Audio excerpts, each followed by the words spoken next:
Dime qué tú quieres, papi. ¿Quieres que lo mueva para ti? Mueve, mueve. ¿Te gusta cuando me muevo así? Así.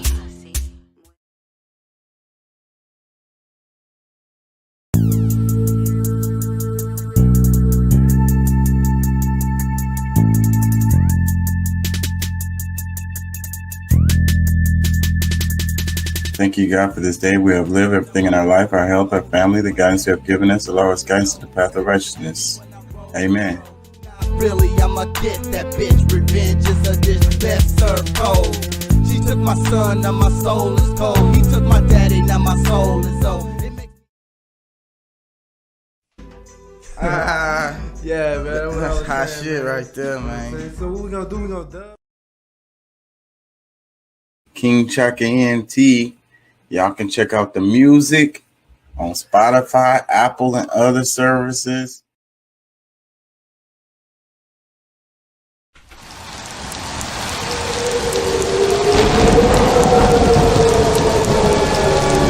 Doing what we do 3 to 4 nights a week. King Chaka NT.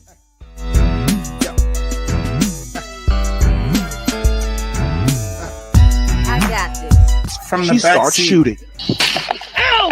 That dude was like, ow. What was that? Outside the car, That nigga deputies' got body popped. cameras capturing the bullets flying through the air. We got shots fired couldn't up have been here. a straight We need shot. It had backup to be- immediately. Start Are you- EMS. Start EMS. What We got the a fuck? civilian.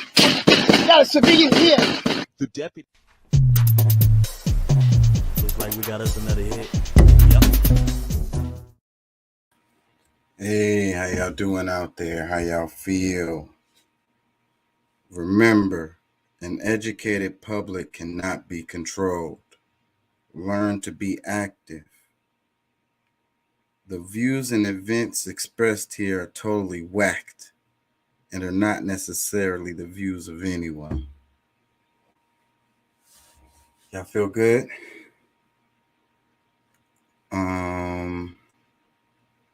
The name of it today is What Would It Take to Get You to See? What would it take to get you to see? You know, it seems like you can give people information, you can give them data, you know, you can give them examples, you know, you can show them real world examples and how the shit all fits together and the outcomes that come out of it. And then people are still going to say, you know, I don't get it or whatever. They're still going to say, no, that's not true or whatever. And it's like, that's why I asked the question, you know, what would it take to get you to see? You know, it's like, what do you want to believe? You know, that's where it comes down to, you know, right? What do you want to believe? Because you're not going to see anything that you don't want to believe. So then the next question I ask is, can you imagine a world that's better than the one that you live in now? You know, so what would you like to believe? Would you like to believe that the world is just going to continue to go in this direction of destruction and there's nothing you can do about it? So whatever, just get what you can, you know, look out for your friends and family and keep your head down. Is that what you want to believe? Or do you want to believe that there's an opportunity for the world to be a better place? You know, and not only that, you know, you can make it. You can make it a better place. So you can either work if you put in your belief in the idea that, you know, things are just going to continue to go to destruction, then your behavior resonates with that. Therefore, the things that you do day to day, mundane, and you may think that they don't have any impact in the larger picture, they are working towards that end. Okay? So if you can get your mind to think in a way that, you know, the world can be better. Okay, well, if it can be better, then what can I do? What can I do to help? You know? Or at the very least, what can I do to keep from making it worse? How can I avoid um, contributing to that destruction side? So again, what would it take to get you to see that your what you do does matter? You matter. Everyone. If you're listening to this, you matter. And what you do matters. It impacts the overall situation that we all face, you know. And I think that a lot of people have the argument that, I'm not going to be here anyways, right? You know, but then why do you do anything? A lot of, all the animals in the whole animal kingdom, like they just trying to make sure their kids going to be okay, their offspring, their genetic, their code gets to keep going. So you're lying to yourself if if you think that you're not doing that. But now, okay, now you have this post-human kind of world that we live in, right? Transhumanism type of thing where, you know, we're kind of turning into robots or whatever. Like literally, our technology is becoming integral to our existence. And at some point, we're just gonna merge those technologies right into our physical bodies. It's already kind of like that. These headphones we have on all the time, the contacts, all of that stuff. But what I'm saying is, you can't have that argument that, okay, well, I don't care about I'm not trying to have any children, and I'm not, this world is ass. I'm not trying to bring no kids into this world, and my genetic code stops with me. I'm making this decision. Okay, and that's fair enough, But the only thing I think about, with that argument is, what about your ancestors that came before you? All the ones who their trials and tribulations and struggles to bring you about. If they hadn't have done what they did, then you wouldn't even be here to experience this and have the decision to make to say that my code just ends now with me. Therefore, I have to say that that's kind of a selfish, egotistic, way to go at things. Because what you do matters.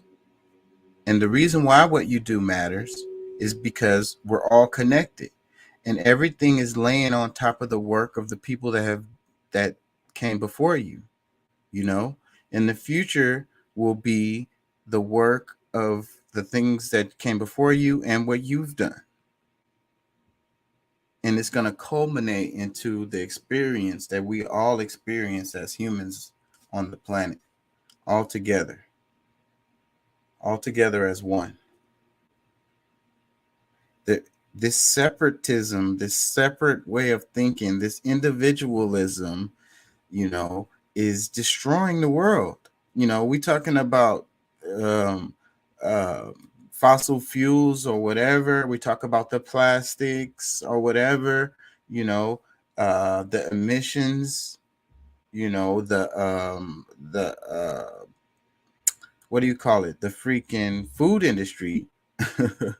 you know, the genetically modification of the plants and animals. And all of that will be true. All of that will be true. But what is the root cause of this? How do we get here? What is the attitude that leads to those behaviors, that leads to these outcomes? And the answer is that individualism, that rugged individualism, that dogmatic individualism, that pull yourself up by your bootstraps individualism. I don't need nothing for nobody. I can make myself into a billionaire. Doesn't matter what my parents were or where I was born. I can do it. Okay. Okay. You can. I'm not saying you can't. But what about, in the future they're talking about us having billionaire warlords. Like that's the direction we're going in. So it's like you as an individual, you like it doesn't matter who my parents was and I can just make myself a billionaire. Okay, you did that for yourself. What about the rest of the world? Now you got to build yourself a bionic body so you can freaking fight the cyborg zombie robot apocalypse. And you might make it through. You might make it through it and thrive. You know, maybe. But what about everybody else? So see, this is the thing. So what happens? It's a movie. I can't think of the name of it. The Children of Men. Children of Men. I think that's the name of it. And it's like no more babies can be born. So all the babies are miscarried. No babies go to term. It's like all over the planet. Like something has happened and no women can bear a child. And so then the world just goes to chaos. And then you wonder why. With all of this individualism that we have, it gets to this point where, no one can have a baby. And then you look around and you be like, nothing matters no more. That one detail changes everybody, even the people that don't have kids. It doesn't matter. It's like this is the end of humanity. No more humans on the planet after this generation. Imagine that. Imagine how people will react and how people will feel and what people would do. They would lose it. But then again, why? So this is what I'm trying to get you to see, is that this is an illusion, this individualism, even though you really believe it. And they sell you on it and you see it on TV, it's in the media, it's in every damn ad. Don't worry about it. Don't worry about what your friends are doing. Don't worry about none of that. We got you. Order your shit from Amazon. Order your shit delivered from HEB, whatever the hell. Screw what they doing. Make sure your yard is clean. We got security system for you. We got everything you need. We got, if you need fences, we got all the appliances you could possibly imagine. We got you. You don't need nothing from nobody. So, but again, that's an illusion. That's totally an illusion. If there's nobody to deliver, to drive that damn truck to bring your freaking Amazon stuff, you need somebody to install that security system. Maybe some of y'all know how to do that. My point is, it's an illusion. It's an illusion. The individualism, the craziness that they're trying to make people think is real is not.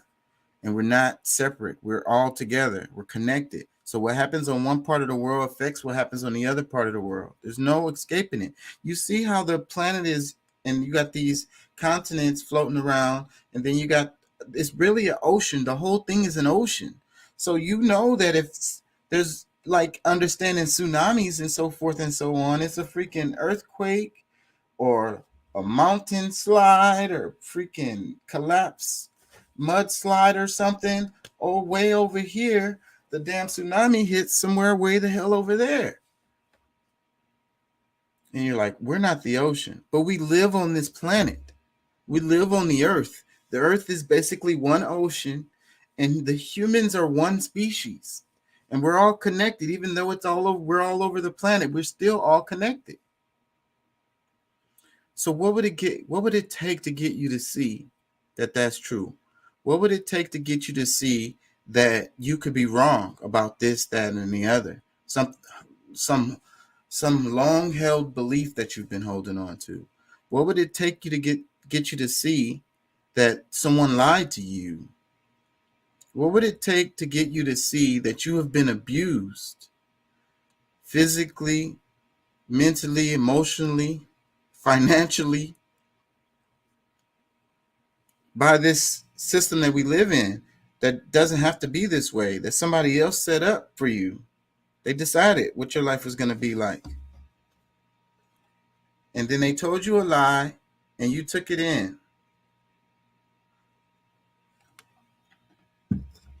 And see, what really sucks about this is that people really have a hard time accepting when they're wrong. You know, I wanted to talk about that a little bit. It's like the idea of, you know, you're supposed to know, right? You're supposed to know that. I used to work at a job, and my supervisor always would say that you're supposed to know that.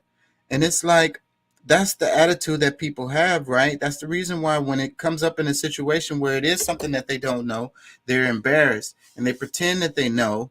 You know, they try to fake their way through it, right? Because like in our society, it's like to admit that you don't know or to admit that you was wrong, it's like showing your weakness or saying that you're dumb.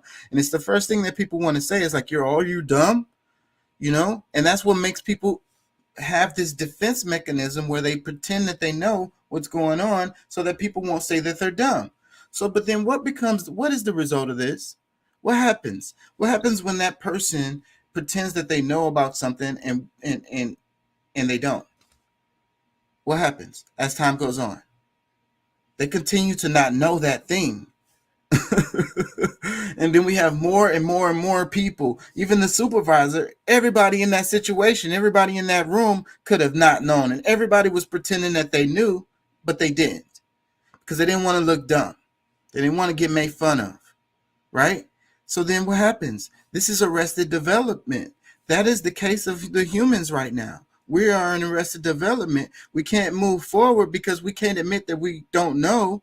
So, because once you admit that you don't know, then that opens the door for knowledge. Bing, bada, bing, forget about it. If somebody could take up the role of, okay, I'm dumb, I don't really know what's happening. Can somebody explain this for me, please, so that I'll know for future reference? After y'all get your jokes and laughs out, okay, ha, ha, ha, it's very funny. Now, can you tell me what the hell that was?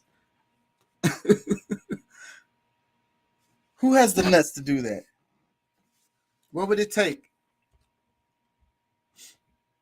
Anyways, I'm trying to change up the format of the show, and this is the first day of the new format, and this is a work in progress. So mostly a lot of the things going to be the same, but I'm going to tweak things as I go. Certain things I feel like the show is getting kind of stale, so it's that time to make some changes and improvements. So Florida is getting hit with this Hurricane Ian. It hit right off of like the west coast of Florida, southern Florida area, and they are going through it right now. So, you know, hopefully people got up out of there and moved around. This is Florida though, so you know how people are, bro. So I feel for them. Freaking alligators, and I saw a clip that had a shark swimming on the street. So yeah, that's a situation you don't want to be in. It's time to like not be there. It's time to be gone or stay in the house. Hopefully you got up. I'm just gonna come in here for a second.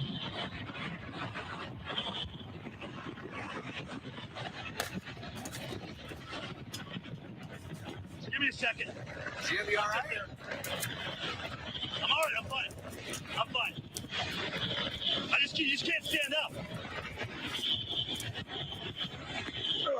All right.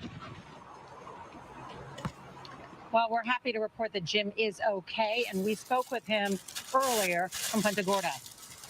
Believe it or not, we are in the dirty eye of Ian right now, which is the break between the eastern eyewall that we just took and the western one that you see very, very dark behind me here. We still have that to go at the time I am filing this report. Some debris around, nothing big, at least yet, but that backside could really contain some winds, still gusting to 125 or more miles per hour. We've had a little chunk of this wall that's been knocked out. There may have been water that's compromised some of the roof, some of the part of the building's kind of laying on the ground. And look at these palm fronds. I mean, this is like a palm tree graveyard just sitting right in front of me here as those winds, again, as I mentioned, 124 miles per hour did their damage. So what is in store for Punta Gorda on the backside of this? Two things. The water from Charlotte Harbor comes this way. All right, it's going to come this way with a westerly and northerly wind component coming in, but also a chance to get flooding in this town. We may actually see our worst storm surge on the backside of Ian as it moves to the northeast tonight. We still got a long way to go. Nora, back to you. Why they put this so dangerous? But I guess it's just good TV. This shows capitalism. They don't give a damn. This dude got hit by a tree branch just right there. He was like, man, I need to take a break. Can y'all? And they just kept on shooting. Are you okay? You okay, Tom? You okay, Tom? Damn, that shucks. They make Tom go out there. He's a trooper. Let's give him that weather bonus, hurricane bonus. I think he gets a hurricane bonus. Yeah. Let's make sure he gets that.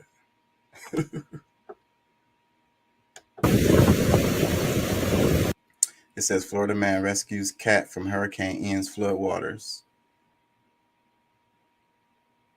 Aw. Aw. Poor cat. Kitty, kitty.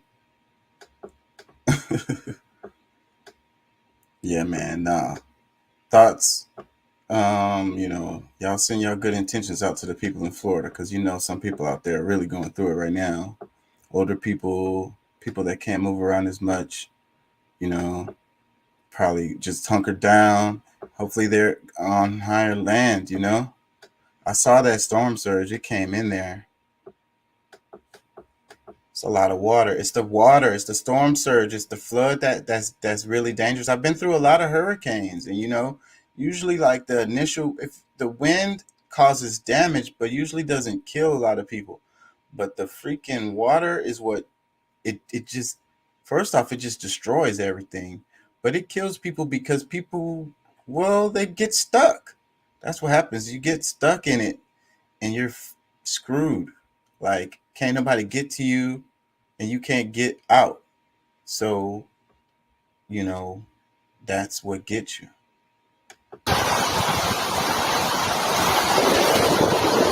Like, this looks terrible. Like, and I've been through quite a few hurricanes.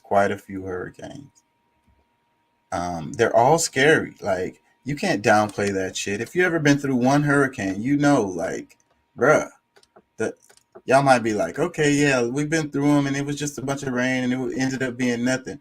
But while that hurricane was going, bruh, you was scared because it could have went any kind of way. You never know. That's the thing. Hopefully the water doesn't come our way. That's what you're thinking when you're in a hurricane. Damn, water comes your way and shuts everything down. Who knows what'll happen? If you get stuck and run out of food, things get serious real quick.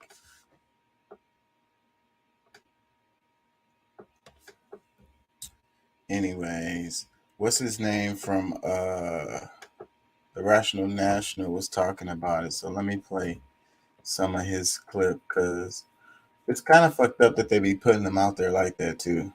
Like, and that's what he's talking about in this. Let me see. Give me a second.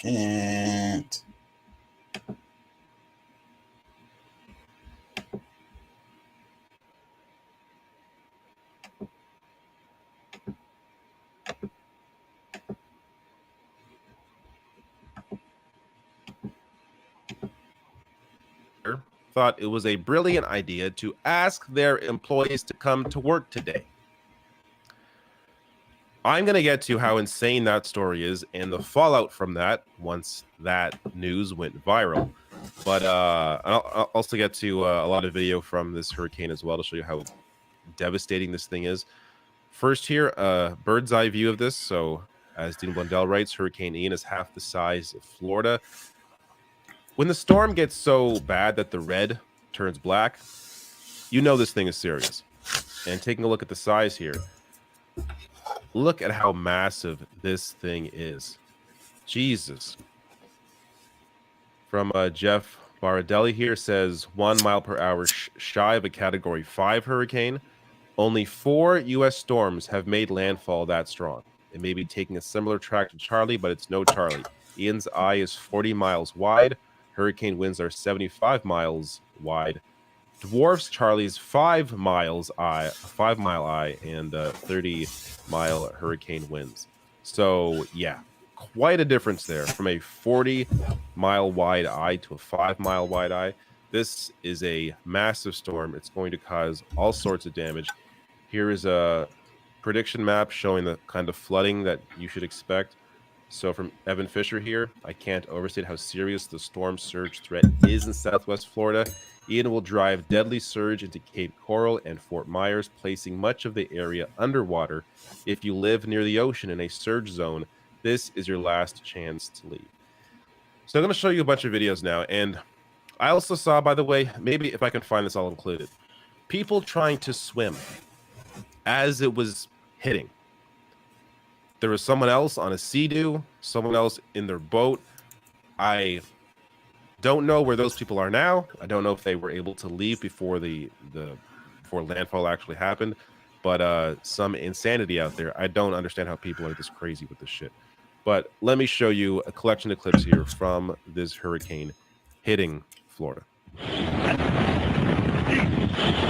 just came flying by. All right, you know what? If you look below me, that was the pool area of this hotel. It is now part of the Gulf of Mexico.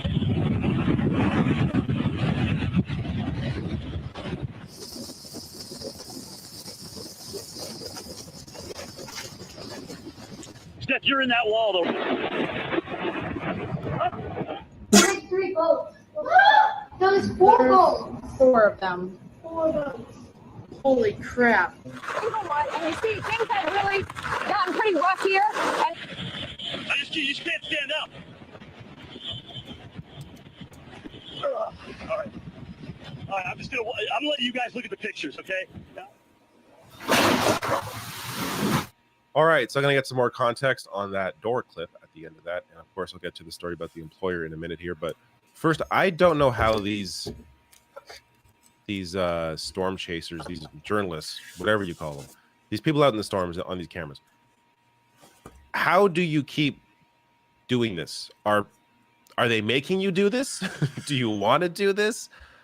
Like, I would say that, you know, at some point someone's going to be killed and they're going to stop doing this. But I looked that up, and apparently 2 people were already killed in 2018 covering a storm.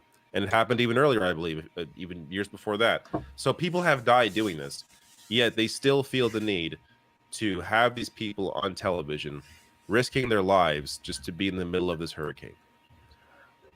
Personally, I think it's stupid for a number of reasons. I mean, it's dumb for them, but it's also, I think in some ways it almost downplays how dangerous this is.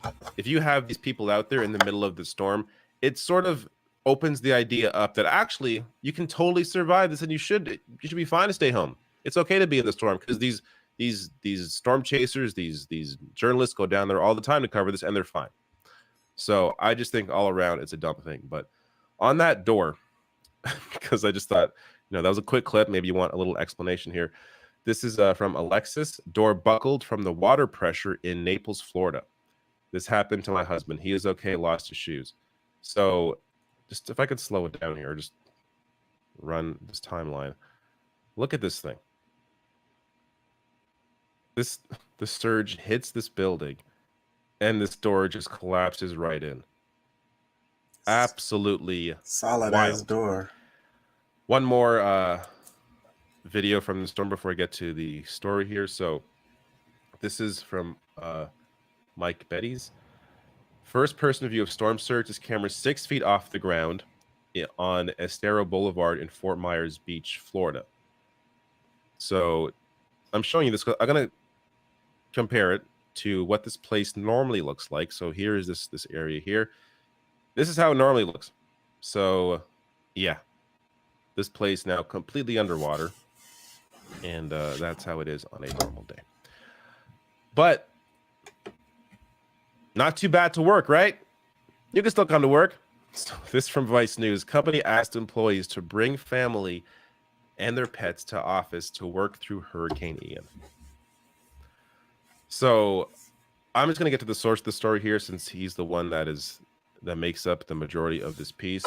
Jonah Furman, he's a labor reporter for Labor Notes, so labornotes.org, so to give him and his website credit here.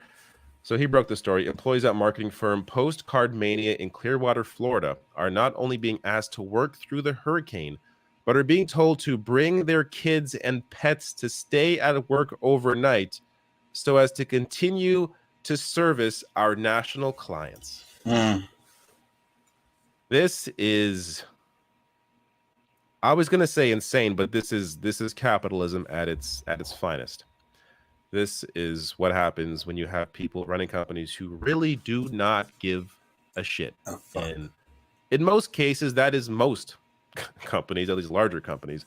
But, you know, in a storm like this, I think even most companies are aware, hey, maybe we don't want to kill off our entire workforce, not because we care about them, but because it would cost a lot more money to have to rehire them and retrain them. So they want to keep them alive, keep them going.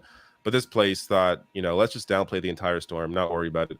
So they do, in fact, go on to say, I think it's in the initial post here, we would like to continue to service our national clients if we can. Bring your kids to work on Tuesday and Wednesday this week. We have movies and fun for them. Oh, my goodness. So he goes on to say, here are the CEO's remarks on a staff call sent out within minutes from the meeting. So I want to give you full context. I want to be super fair because, you know, there are parts of this message that makes it sound like, hey, this guy actually cares. This boss, he just cares about his employees.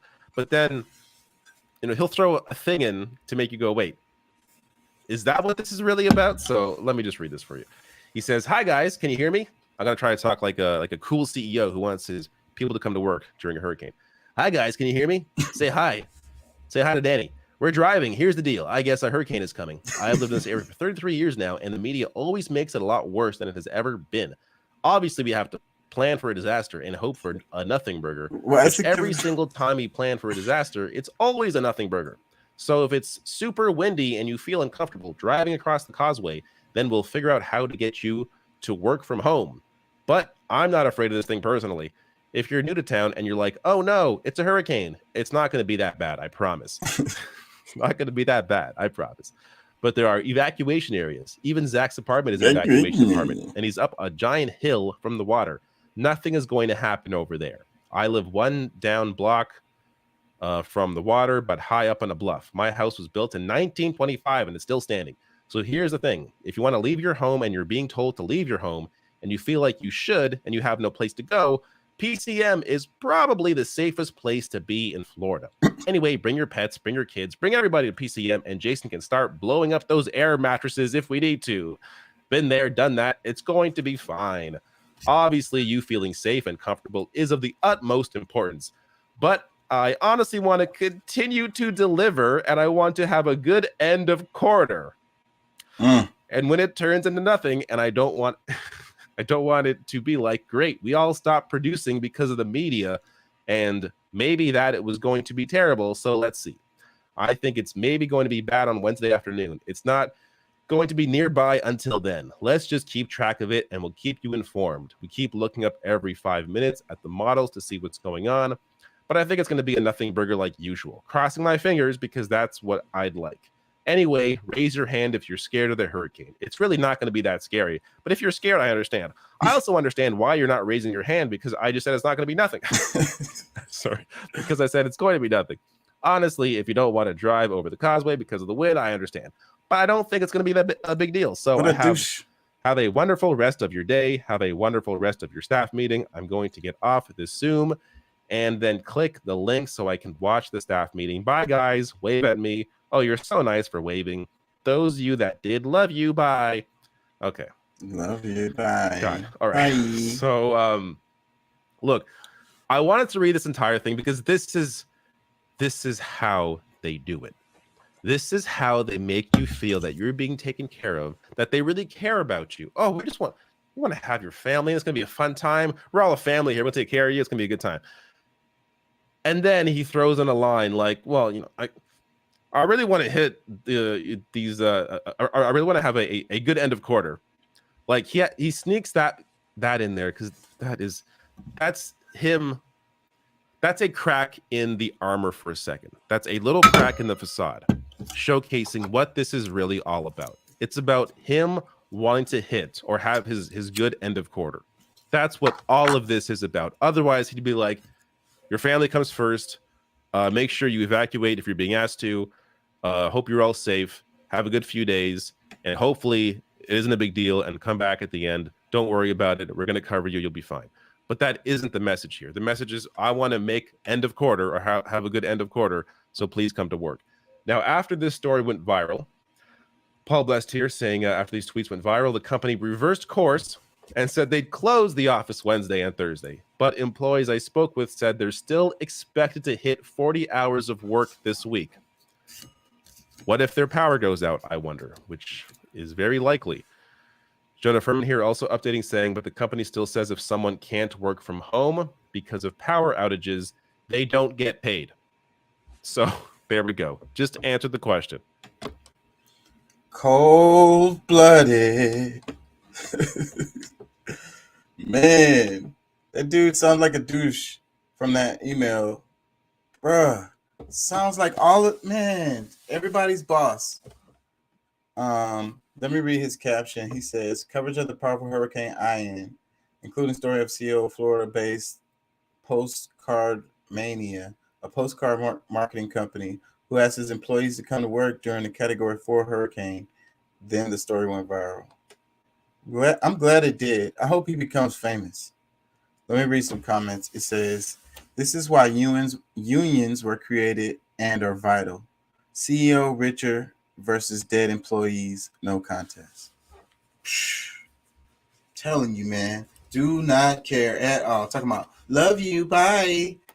You love us, but you want us to freaking drive through 6 feet of water to get to work. What's up, Pat? What's up? What's up? Yeah, man. This company wants his people to go to work, even if it's 6 feet of water in between their house and the company. Yeah, I caught that. People gonna get swimming tickets for. He said, "Bring your family, bring your pets.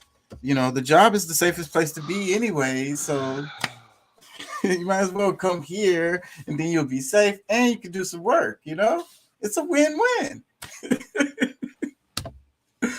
That's so cold, man. Yeah, that is man. so cold. Some people really don't give a damn about you and what they just. No, look, you can clock in and you can get paid while the storm is going on. Like, no, I need to protect my home. I'm telling you, my family, make sure they're good.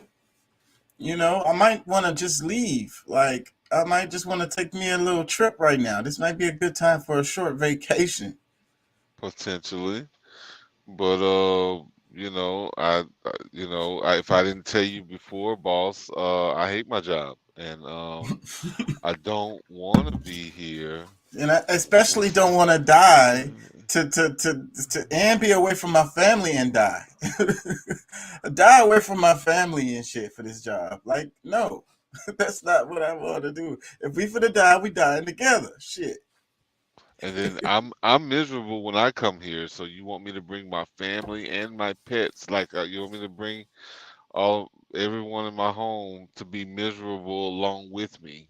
They talk about we're gonna air up some air mattresses. We're gonna blow up some air mattresses. It'll be fine. We got movies and games for the kids.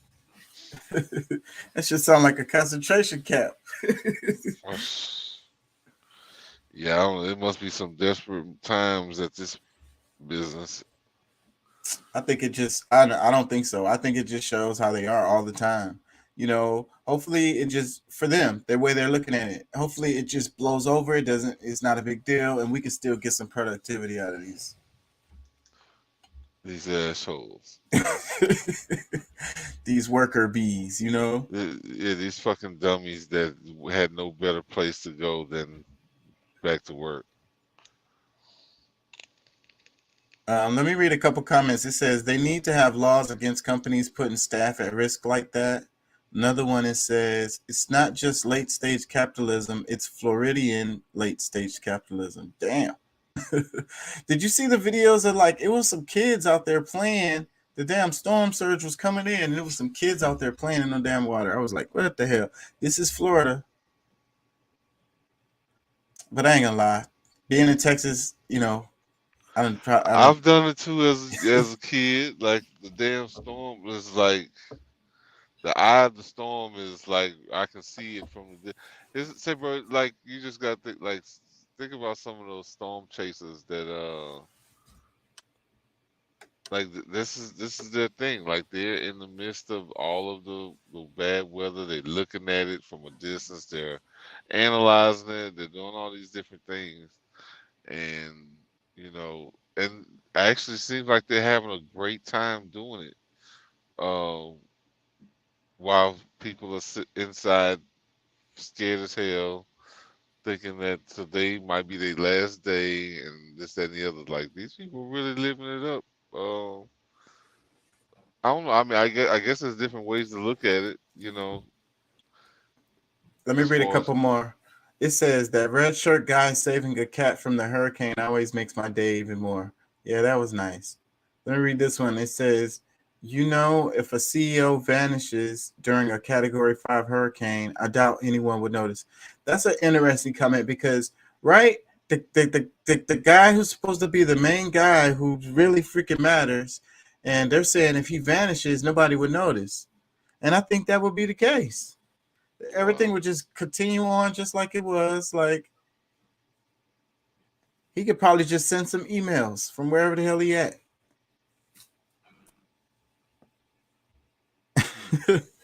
That's wild to even think of that. Wow. Wow, you fucking in the middle of a damn hurricane trying to work. Let me read some more comments. It says, I left work once because of a blizzard. It took me about 10 minutes to work my car out of the parking spot and had to stay at a friend's house because I couldn't make it home. Later, they punished me for not being a team player. They don't care about us. They just care about money. One more comment. It says, if the state has declared a state of emergency, DeSantis did days ago, then you don't ask your employees to come into work. Like, that's pretty damn straight up right there. Like, it's a damn state of emergency. The news said it's a state of emergency, man. How you going to ask me to come to work? That's so crazy. But I guess, you know, maybe we're thinking of like these executive positions because I know all the regular folks who's getting paid like $12 an hour or whatever.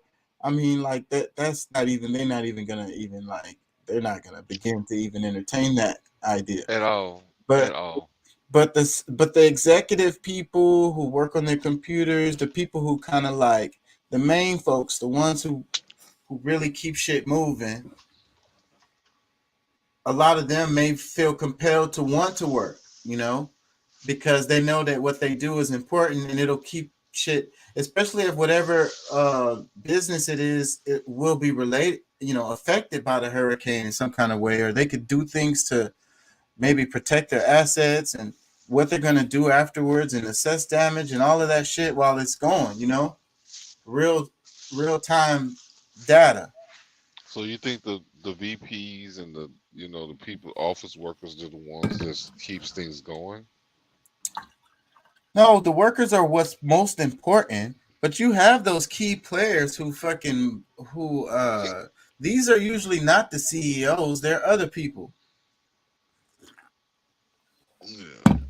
Yeah. That like they do a job that nobody else even does. Like even like no one else even knows what they do or how to do it in the whole ass company. You know, those kinds of jobs. Yeah. Yeah. Yeah, those be key players. You know, the name of the show today is what would it take to get you to see? So what does that mean to you?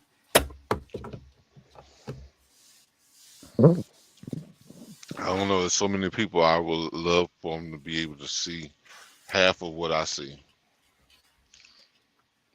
Um, and that probably exists for me, not just because it is political, somewhat politically, but just the realities of the world that things that I guess my thought process, like being able to see to me is like just being able to see is like being able to have enough, asking yourself these questions to where either you answer them yourself or the answers become more available just because you're able to see. But So what do you think? What do you think it would take? Like thinking of those people in your life or whatever, or anyone, to like, because a lot of us, we're stuck in our dogmas, right? We're stuck in our little algorithmic bubbles. Even all our friends. That's what really sucks. Your friends are the worst when it comes to this. They just feed you your algorithm. They tell you what you want to hear. It's reinforcing. You're reinforcing your ideals or your views or whatever the way you look at the world, and makes it even harder to see outside of that, because if all of your friend circle think and move like you do, then you get what I'm saying. you get locked into one set way, or you only because I don't know. For me personally, I think some people might have to, you know, may have to see your world or even just be able to open themselves up to other people's points of view, which a lot of people really don't want to do or like.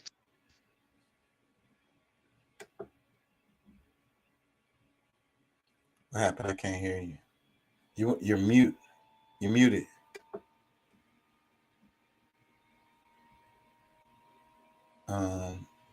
Your mic is muted and I can't unmute you. It won't let me.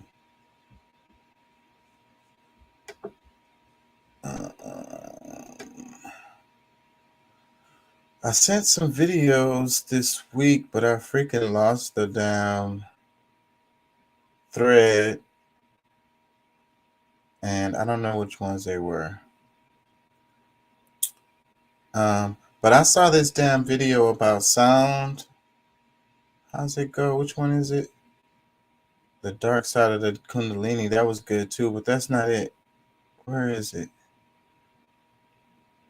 Oh, mantra chanting. Yes. Yes. This freaking video, I probably watched it like 5 times. It's 21 minutes. But I was like driving and taking the kids to school and then driving to work and stuff. And I just played this a couple of times because it's so heavy that I freaking, and then like he articulated it so well, you know, man, that's why I could totally watch it again. It's too much stuff. So, but this is really, really, really interesting stuff right here. It says the ancient science of mantra chanting. And he starts off this video talking about a tribe in Africa who sings a song. The mom picks a song and the tribe picks a tree. And she sits by the tree and she sings this song while she's pregnant with her child. And when the child is born, they sing the song. When the child, is growing up, she sings the song and happy occasions for the child. And it's like there's this weird connection that happens with this, for the child's throughout the child's life. And it's so interesting.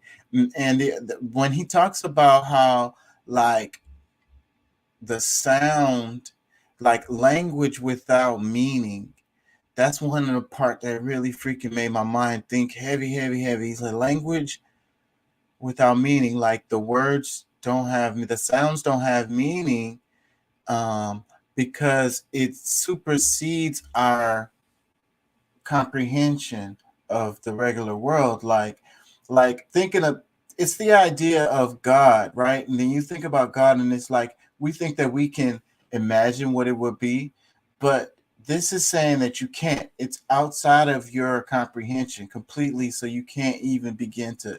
So it's like having a language that is just sounds, and the sounds don't have meanings, and then you have to resonate with those sounds and understand them on a visceral level, on a, you know, like feeling, an atomic level.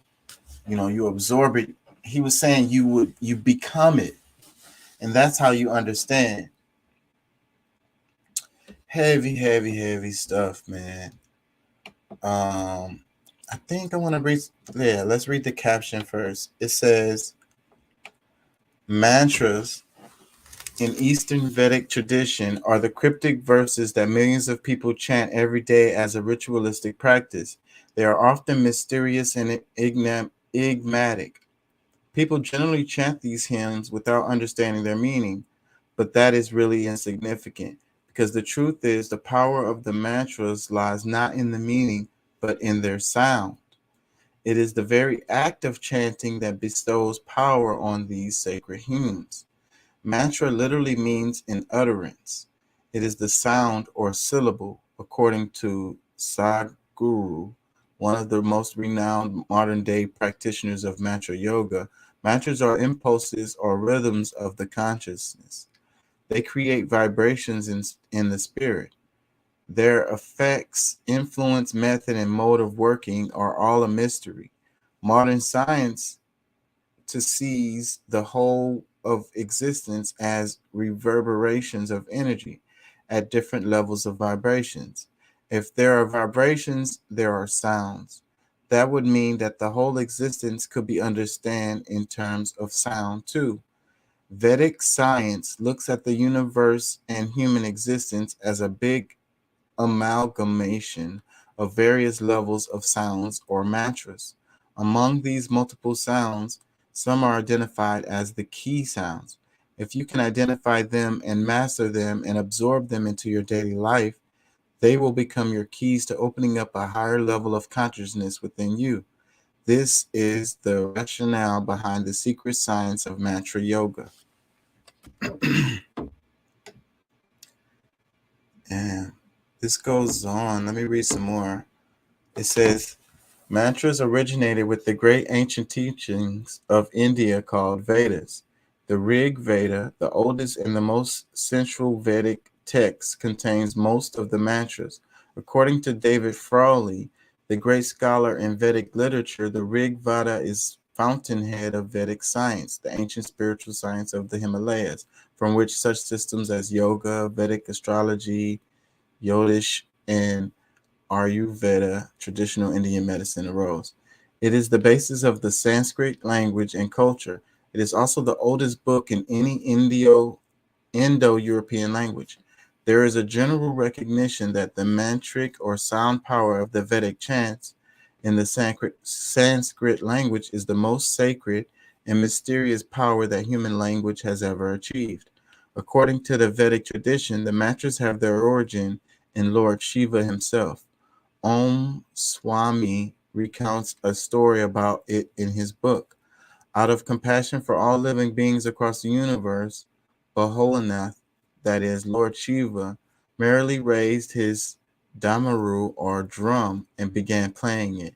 As he danced to its heady rhythm, millions of sounds spread in the sky like stars in space. Every time the string of the damaru swooshed through the air, it created a sound. Many other sounds of different frequencies were produced when the beads at the end of the string would strike the damaru heads. Shiva's moving hands and feet too created sounds. His swaying matted locks, the sound of Rudraksha beads around his wrists, the slithering cobra around his neck, Every moment gave birth to a sound, and each sound was a mantra representing the feminine, masculine, or neutral aspect of creation. From his kundala or ear loops originated the seed syllables of kundalini. Wow, that was not easy to read. I ain't gonna tell y'all. I'm not gonna lie to y'all. Let me read a couple comments. It says, I had a friend from Central Africa who always sung a song to calm him, and he often was like in a trance when he did this. He got this song when he was born, he said. This guy was like a walking temple. See how I'm gonna play the video, but I think I'm gonna come back to it in a second because I want to play this sound video right quick and then come back to this. But that's really, really, really touching, the idea of the mom and the song. And he said he uses it to calm himself. And he said this guy's a walking temple. Man, imagine. Let me read some more. It says, I cried tears of joy while watching this throughout as you went along, going deeper into the topic. I've tried explaining this to people, but haven't been able to put it across so well. I feel like I've been waiting for this to find me for a while. I can't believe that it's been so eloquently put and that is so in line with my experience and understanding. But of course, I should have expected the Vedas to have done just this. Thanks for this. Even after going through it, I feel like I will need the video as an aid while communicating what I mean to people. You've done a great job laying out. Thank you. I think so too. Let me play these sound videos first, and then I'm gonna come back to this because that's the meat right there. But it's really heavy. So I'm gonna get soft first. I hope I can get away with even playing this. Let me see, where is it?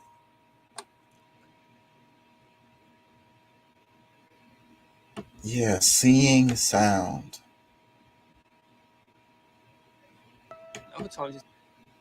Super interesting stuff if y'all haven't seen none of this. And may soon treat Alzheimer's disease. Some can levitate solid objects. The mysteries of sound are coming into focus like never before. Look at that geometry. Oh my goodness. Of sound. We can measure the level of sound. We can record the intensity of sound. But a real picture of sound is more complex.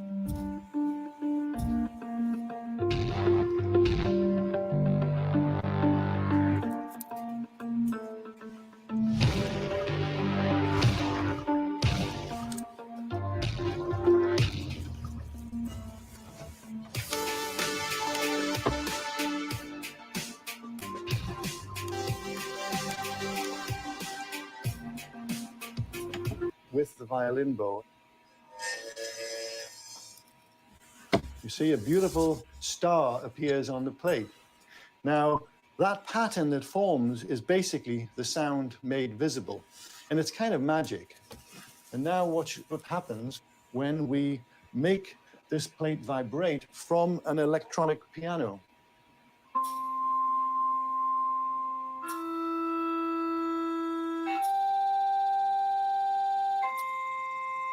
Each sound made like a distinctive, different geometric shape. Isn't that neat? John Stuart Reid of Keswick, England, is the co-inventor of a new instrument called the Cymoscope. It converts sound into three-dimensional geometric images in water. What's happening is the sound is actually compressing water molecules under the surface and actually creating a kind of lensing effect to allow light to bounce off those subsurface structures. So here you see that there's a pattern forming in the center.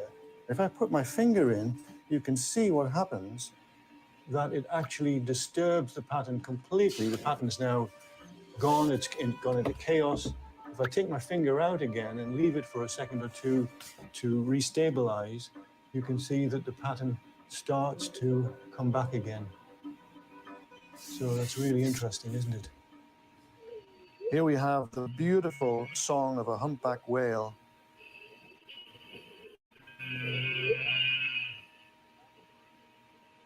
Some of this geometry that we're seeing is just exquisitely beautiful.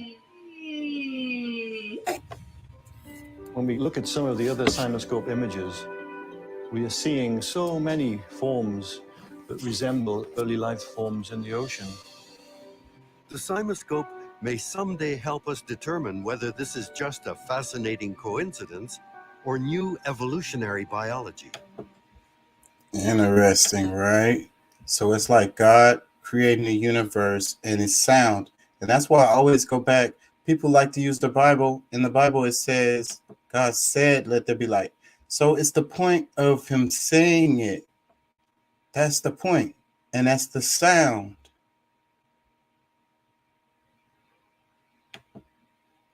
Okay. I want to go back to the mantra chanting one.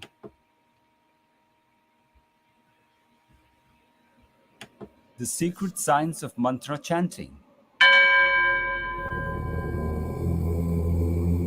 There is a certain tribe in Africa that is very famous because the happiness quotient of its people is unusually high. In that community, whenever a woman discovers she is pregnant, she is assigned a certain tree. The woman then picks out a song or lullaby of her choice for her unborn child, and what follows over the next decade is quite remarkable. That tree is her happy tree, and the song she chooses is her happiness song. Throughout her pregnancy, she sits by that tree and sings that song to the child growing up in her womb. While bathing, sitting, standing, cooking, and going to bed, she repeats the song softly. When she is finally undergoing labor pains, the same song is sung to her by other women in her tribe. The birth of the child into the world is yet again celebrated with that song. Soon the mother would be humming the same song as she nurses and puts the baby to sleep. During every festival, every celebration, every joyous occasion, that song becomes the song of the child. Gradually, the child associates that song with every happy incident in his life.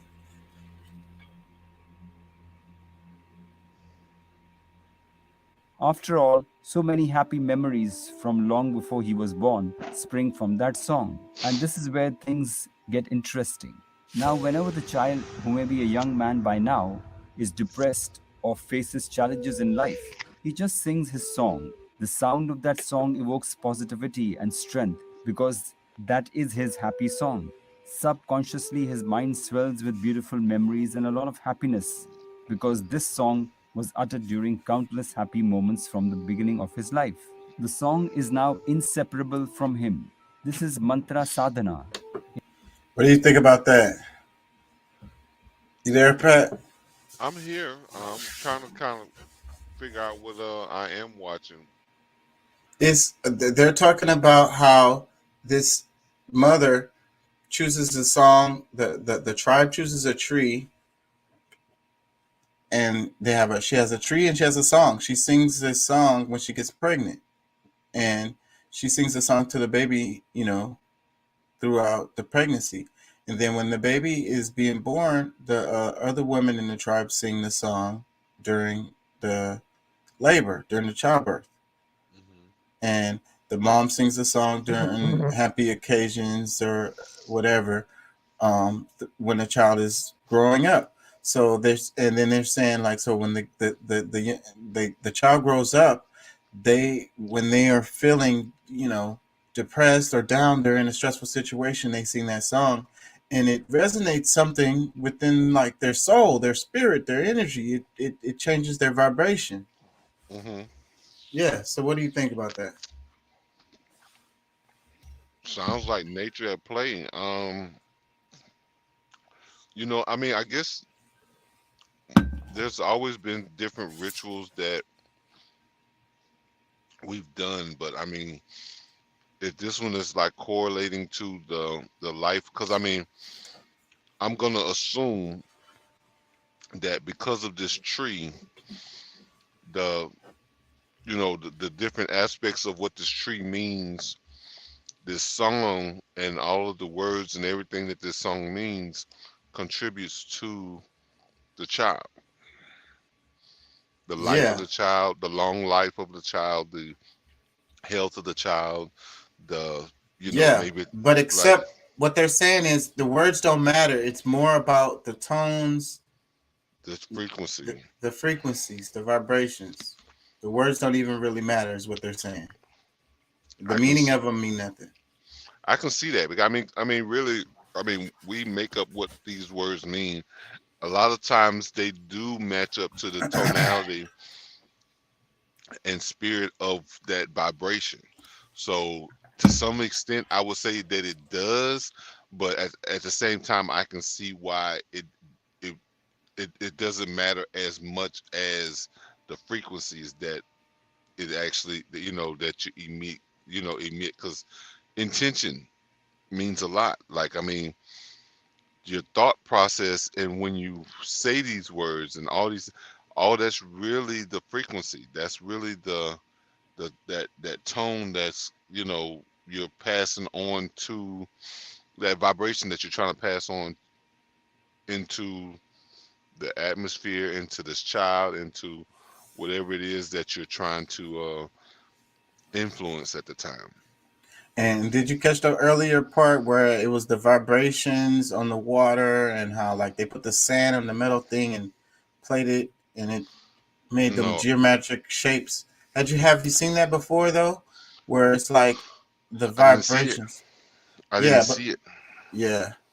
Yeah, so But I mean, the of course, I've I guess in nature, I've actually seen like how, the water moves. Not necessarily by music or tone. Of course, if you're playing music and you can very sometimes see it and feel it in the water or whatever. But Yeah, so it was making these geometric shapes basically.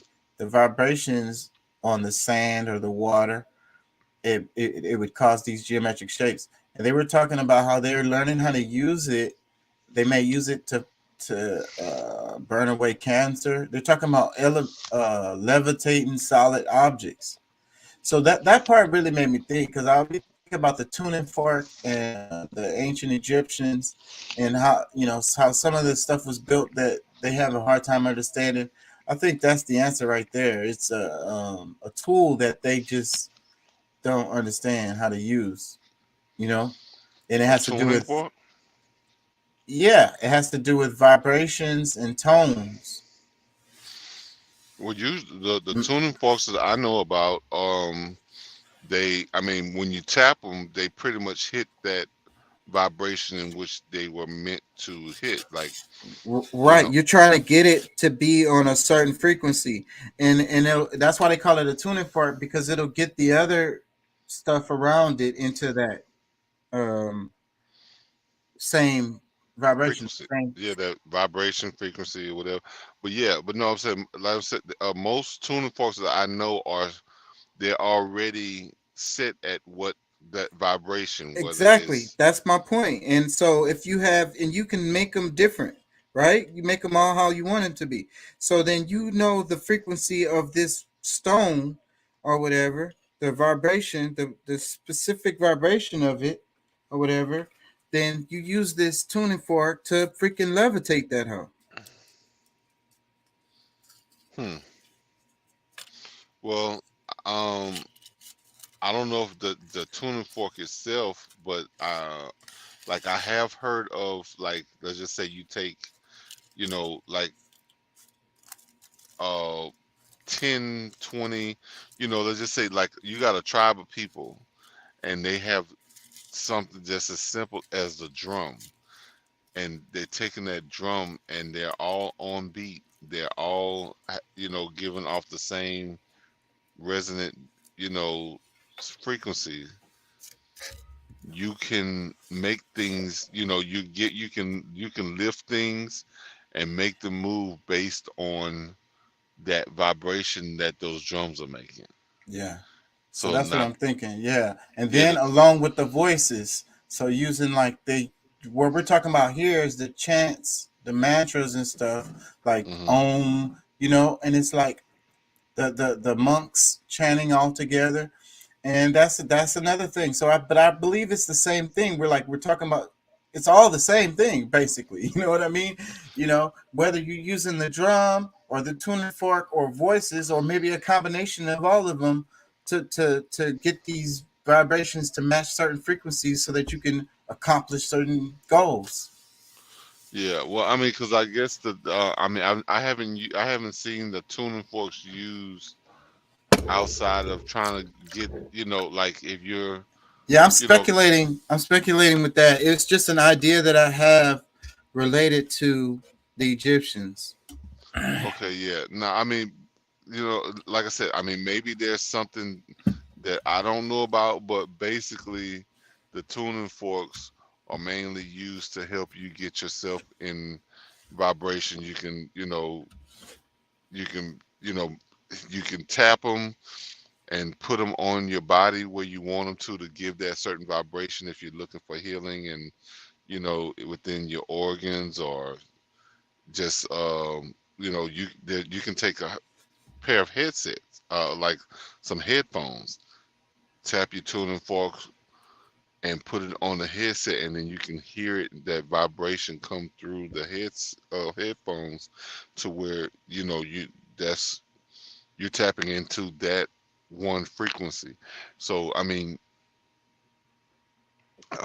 what is it? I know they have the 432. Well, they have the, what is it? The zero. Um, it's, I forget the different levels. I know that, but I know 432 is one. Um, 369, 369. What are you talking about? The megahertz? The Like the the, radio the frequencies? This is what you no sound like. no, these are the ohms. These are the frequency that the tuning forks will put out. Okay.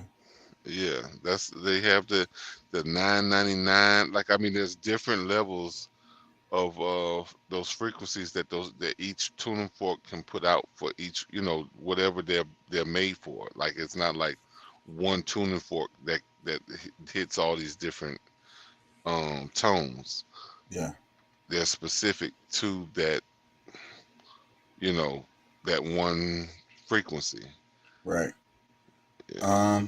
Let me play some more of this and let me know what you think. In a nutshell, says Om Swami, a great practitioner of mantra yoga, in his insightful book, The Ancient Science of Mantras. Sadhana is dedicated practice. The basic principle of mantra sadhana is to practice the utterance of a sound with such intensity, fervor, and determination that your whole being starts to reverberate with that sound. You become that sound. It becomes your sound, your mantra, the one you not only connect with, but that transports you to another dimension of consciousness. So, you chant, and they're saying it takes you to another level of consciousness if you could do it properly, basically, and related to the vibrations that you're making that vibrates you and puts you into a frequency. Let me play some more. What are mantras? Mantras in Eastern Vedic tradition are the cryptic verses that millions of people chant every day as a ritualistic practice. They are often mysterious and enigmatic.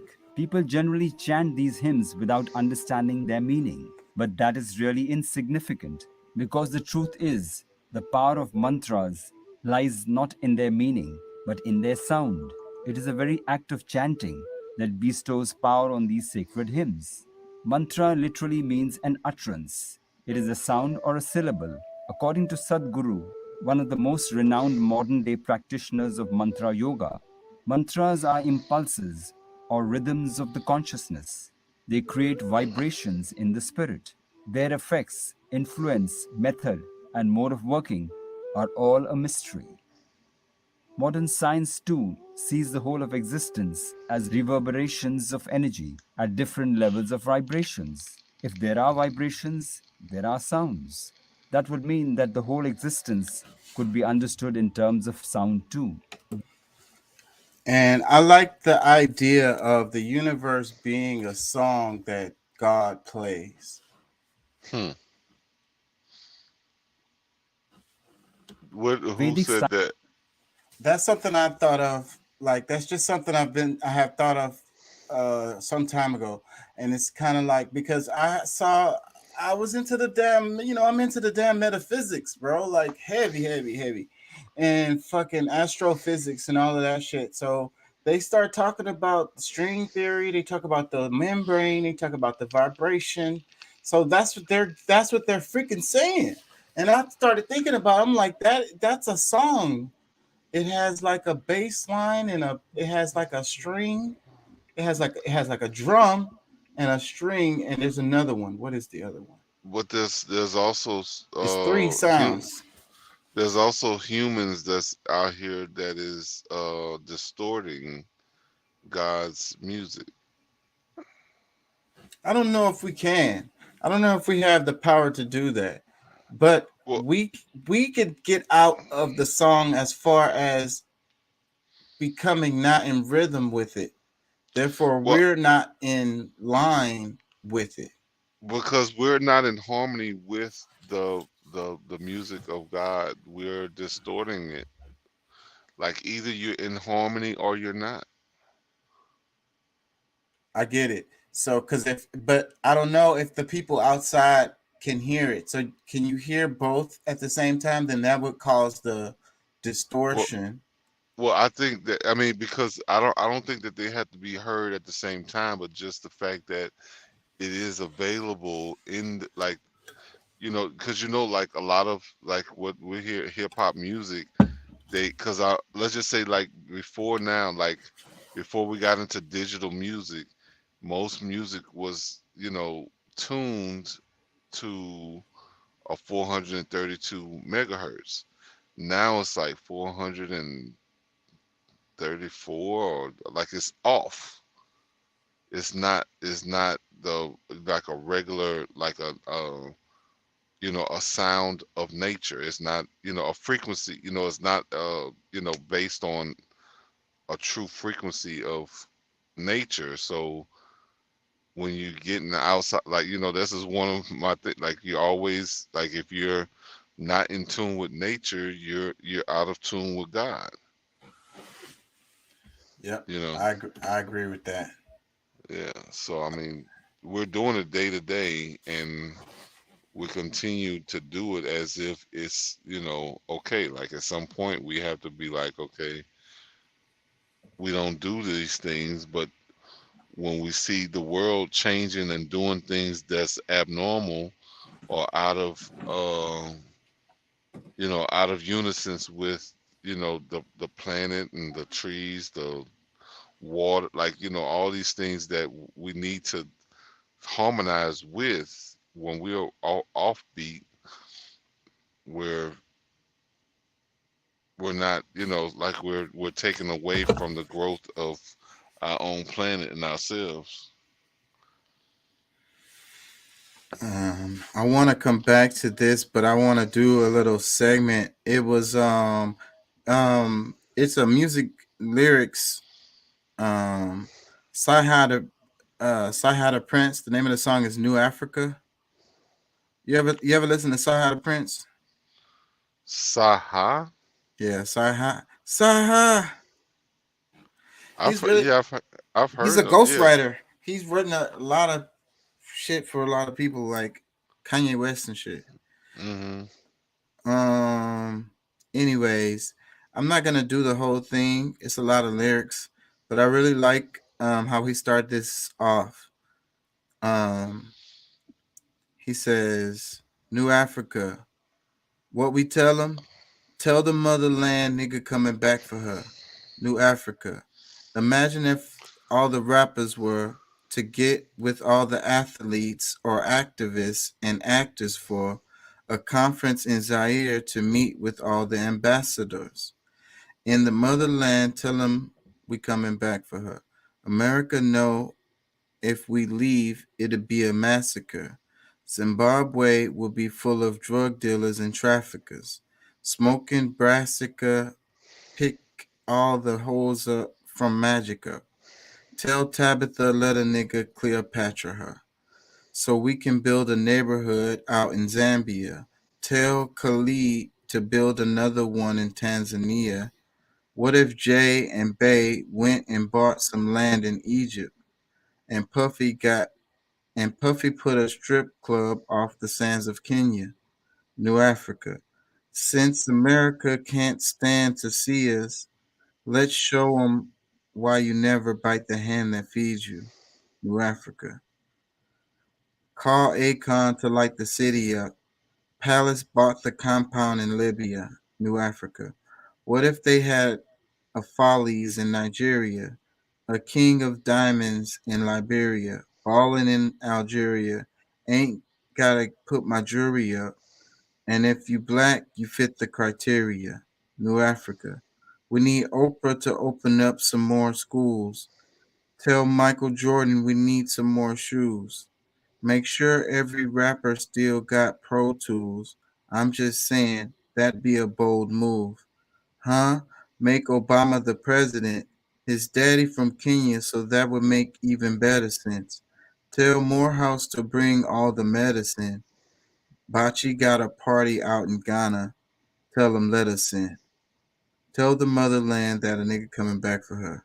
It says, hold on. Tell the motherland that a nigga coming back for her. I found utopia in Ethiopia. I gotta be with the beautiful women. I got a phobia. Kind of goes around on that one. But it's a couple of lines in here, like, I don't know if it sounded like I was meandering, because I really just didn't want to try to like get. I might get a copyright if I, do that. Yeah. So the parts where he says, "Okay, tell the motherland nigga coming back for her," I like that. And wait, hold on. He says, what did he say? He says, "Tell him America no. If we leave, it'll be a massacre."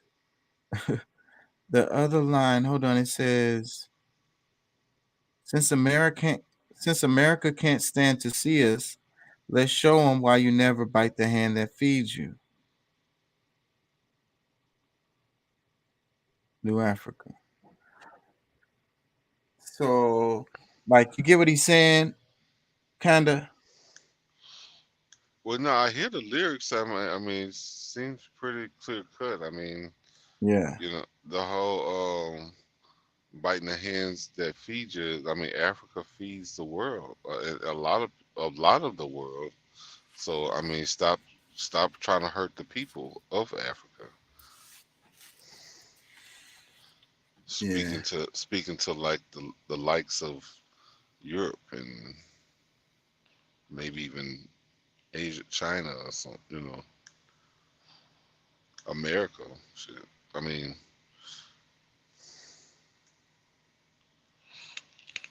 Yeah.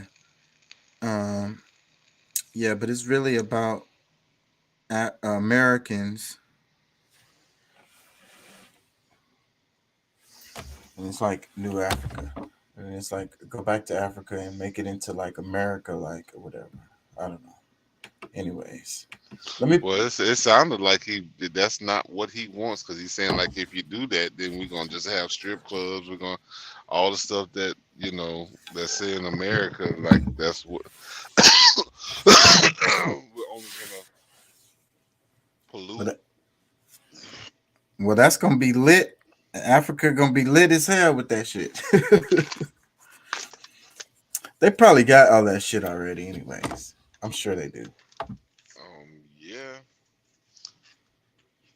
I'm sure they do. I mean, and somewhere, if it's not an actual strip club, they got somewhere where It's like the that type same stuff go exact down. thing. Yeah. Yeah. Let me play some more of this. Science looks at the universe and human existence as a big amalgamation of various levels of sounds or mantras. Among these multiple sounds, some are identified as the key sounds. If you can identify them and master them and absorb them into your daily life, They will become your keys to opening up a higher level of consciousness within you. This is the rationale behind the secret science of mantra yoga. Origin of mantras. Mantras originated with the great ancient teachings of India called Vedas. The Rig Veda, the oldest and the most central Vedic text, contains most of the mantras. According to David Frawley, the great scholar in Vedic literature, the Rig Veda is the fountainhead of Vedic science, the ancient spiritual science of the Himalayas from which such systems as yoga, Vedic astrology, Jyotish, and Ayurveda, traditional Indian medicine, arose. It is the basis of the Sanskrit language and culture. It is also the oldest book in any Indo-European language. There is a general recognition that the mantric or sound power of the Vedic chants in the Sanskrit language is the most sacred and mysterious power that human language has ever achieved. According to the Vedic tradition, the mantras have their origin in Lord Shiva himself. Om Swami recounts a story about it in his book.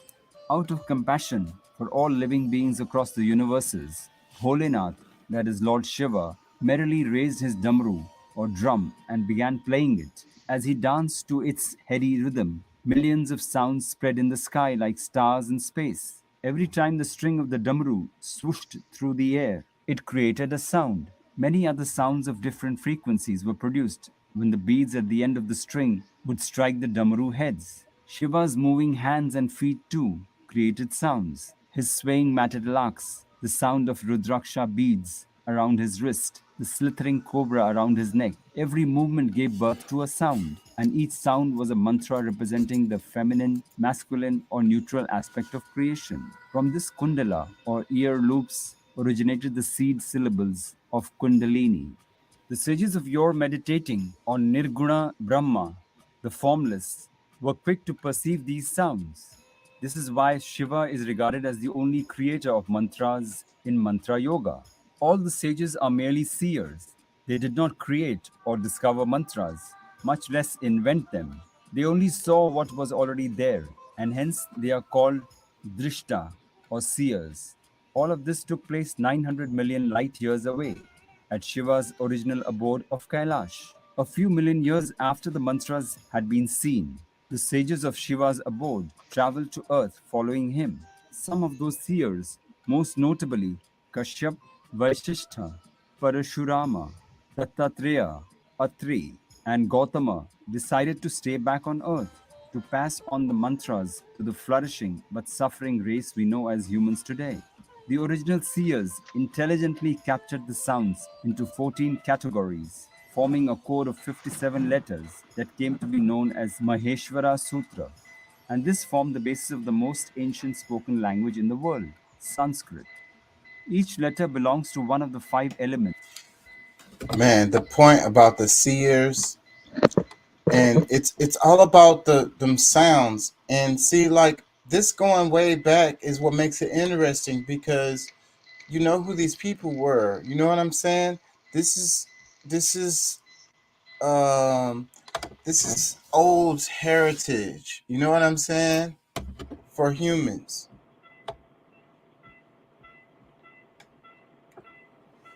Some of the powers that we forgot about because of the world that we live in. We forget about the powers of the sounds, you know.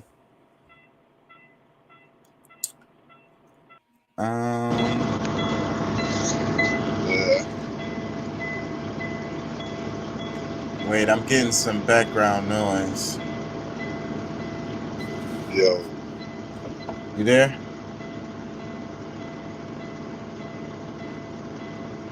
I'm getting background noise. Hello?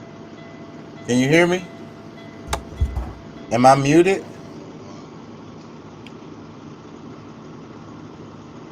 Can you hear me?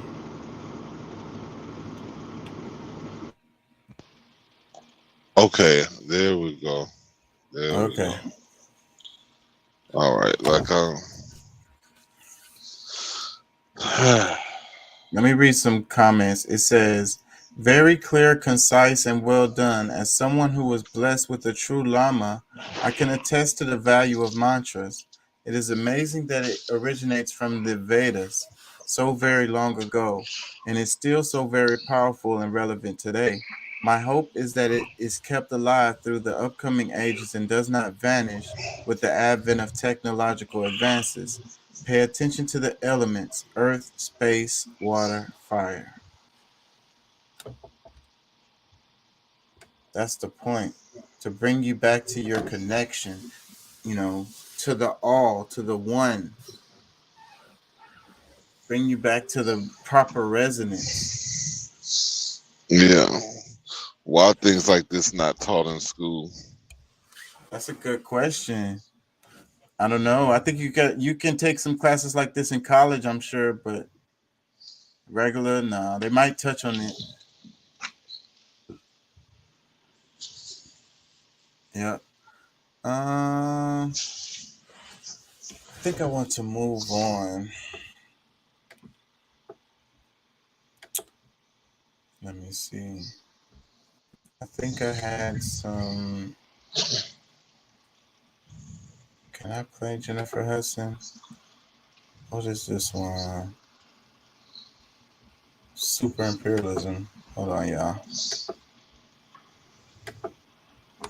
Let me get it together. I'm gonna share these right here.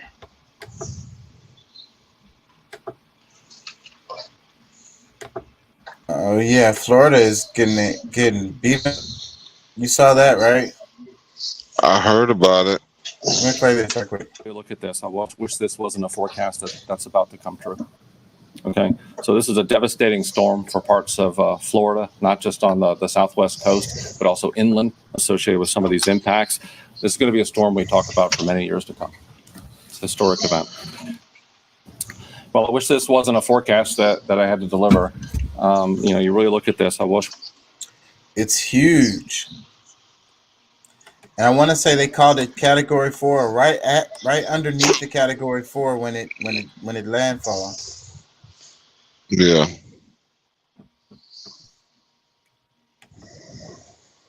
Yep. That damn storm surge is what's scary. That's what's gonna tear shit up, and that's what's gonna take lives. People got to stay out the way of that shit.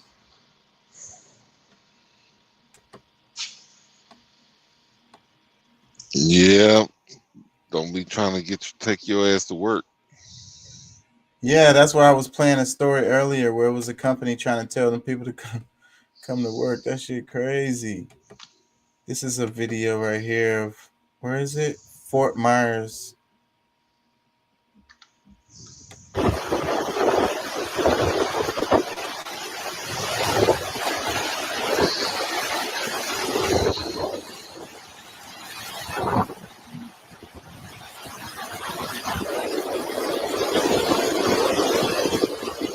Wherever they at taking a video, they pretty safe, but they stuck. They're not gonna be able to go nowhere no time soon, unless there's a fucking helicopter comes.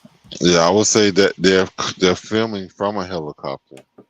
No, it looks like they're upstairs in a building. It looks like they're in a building. You can see at the edge of it when it comes to the side. Yeah, I can see that. Yeah, like a good 4 or 5, maybe 6. Who knows how many floors they're up? 10 floors up. They're pretty high up. But shit, you run out of food, you run out of water. That's shit. You're gonna be out there waiting in that shit, looking for some shit, trying to get to some shit or something. Because that's what's fucked up. If the water don't go down fast enough, you screwed for a while. They're gonna be coming to rescue your ass on a boat. And then you end up in a damn shelter somewhere with a whole bunch of people. And you're still gonna be hungry, probably. What they More call dangerous. it? What those things called when shit.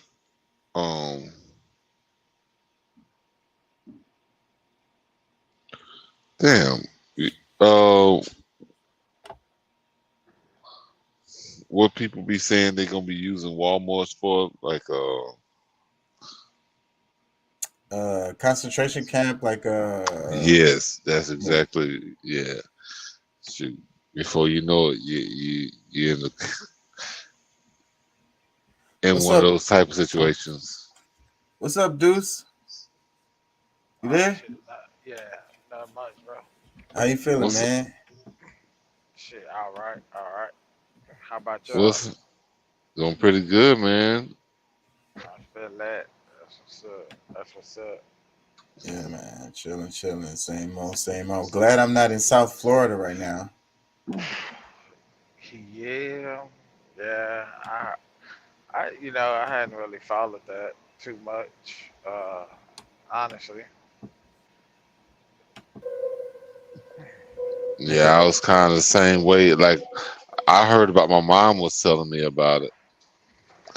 It's like, I'm glad to know you're not going down through Florida. I was like, oh yeah. I usually avoid Florida as much as possible anyway, but Yeah, man. All that stuff is low too, like low land. So the water, that's the thing. Like I say, the water might take a while to go down because the land is already down. So the water gonna go down right there on the land and just sit there.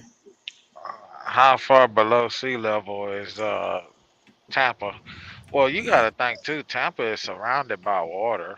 You know what I'm saying? Didn't that hit Tampa, and where else did it hit? Man, don't give me the line. That's southwestern side of Florida is all gonna get it. Like right at the tip and going up the tip on the left side, on the west side.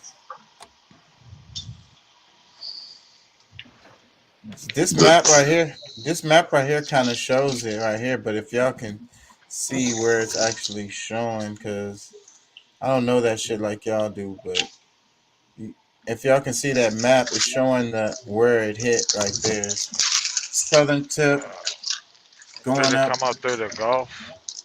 Yeah, it's hitting off the Gulf side.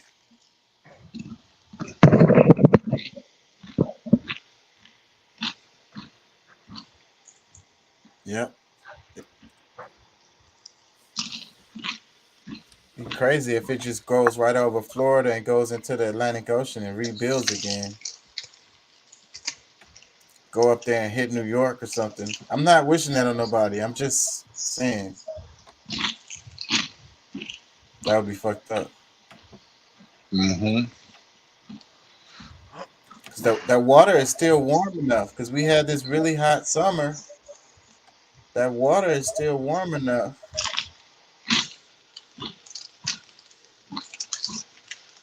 I'm wondering if the water warm enough around Illinois, Iowa, Nebraska, Minnesota, and North Dakota, because I just left from up there, bruh, and it was freaking 45 degrees last night in Illinois. Mm.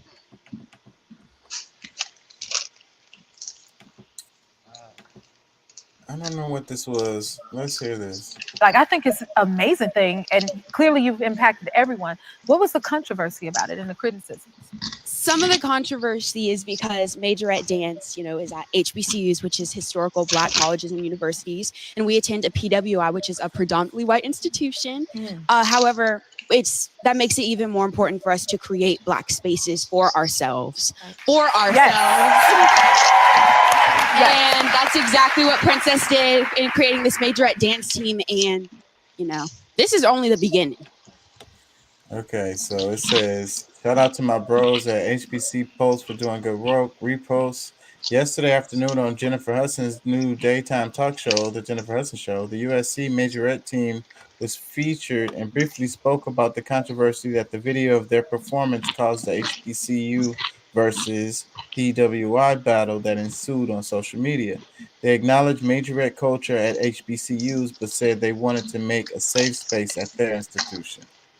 Oh, so you get what they're saying? The predominantly white school was like, Nah, we don't want that hood stuff over here. Y'all could do that over there at the HBCUs, but nah, we're not feeling that over here. You know, but at the end of the day, those institutions, that university is a private business, and they can do whatever they want when it comes to that kind of shit, right? It's a private institution. They can have who they want there or not there. They get to choose that shit. No, no, they can't. Because I mean, honestly, They're federally funded, bro. They can't discriminate. Thank you. I didn't have to say it. Like I Those are mean, they get stuff, but they are private. They're all private institutions. They're all they're businesses. no, they're Basically, they're not. corporations. They make money every year. They make profit every year. All But what not all makes of them. what makes them private? Your Because they local privately schools, owned. They your all local owned. school, They owned by a person. nigga, your kids' elementary school make profits every year, but they can't discriminate. No, That's why they ass get in trouble for that shit. each one. Cause see, I don't think it's the you same for have the universities. no. The universities are just Because as public as any other school.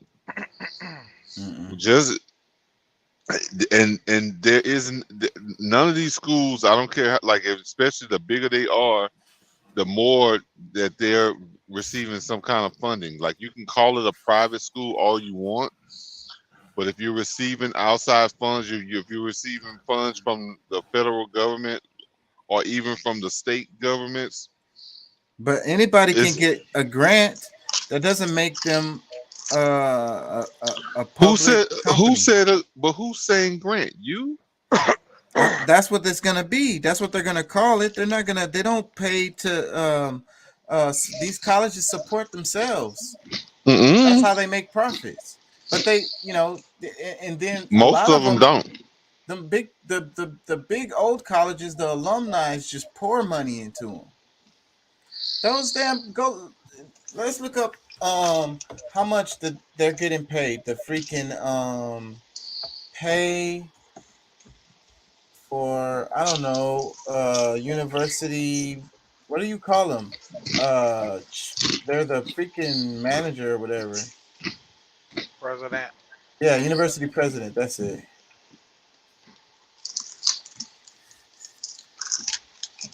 How much they get paid? Yeah. Well, I'm sure it depends on the school, but I mean, I'm assuming if a coach can get paid millions of dollars, I'm sure the president can too. It says, somebody says the average annual pay for university president in the United States is $98,734 a year. Really? That sounds lower than I was thinking. That sounds lower than what I was thinking.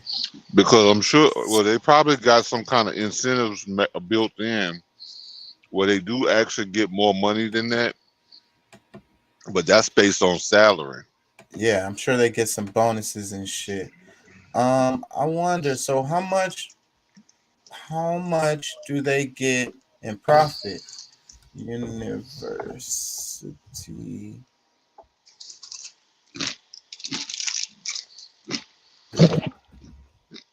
But just because a school was started by one person doesn't mean that it's really owned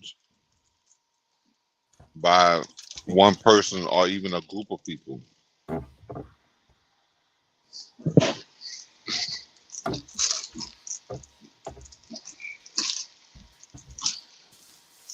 What did he say? Say that again. Just because a school was started by one person doesn't mean that it's owned by one person or even a group of people.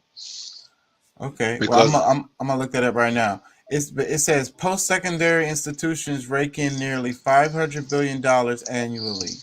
That's more money than you ever than you and everyone you know will make in their entire lifetimes combined. It's not hard to see why college revenue is such a big deal. So it says post-secondary institutions rake in nearly $500 billion annually. That that sounds like an overall number, but I bet you that's probably not far from. Now, I know that some of the colleges don't make money because they was talking about that with the HBCUs, like TSU specifically. And so not all of them make money, but what did you say just now? You said, That they're not just owned by one person or oh even just yeah. a group.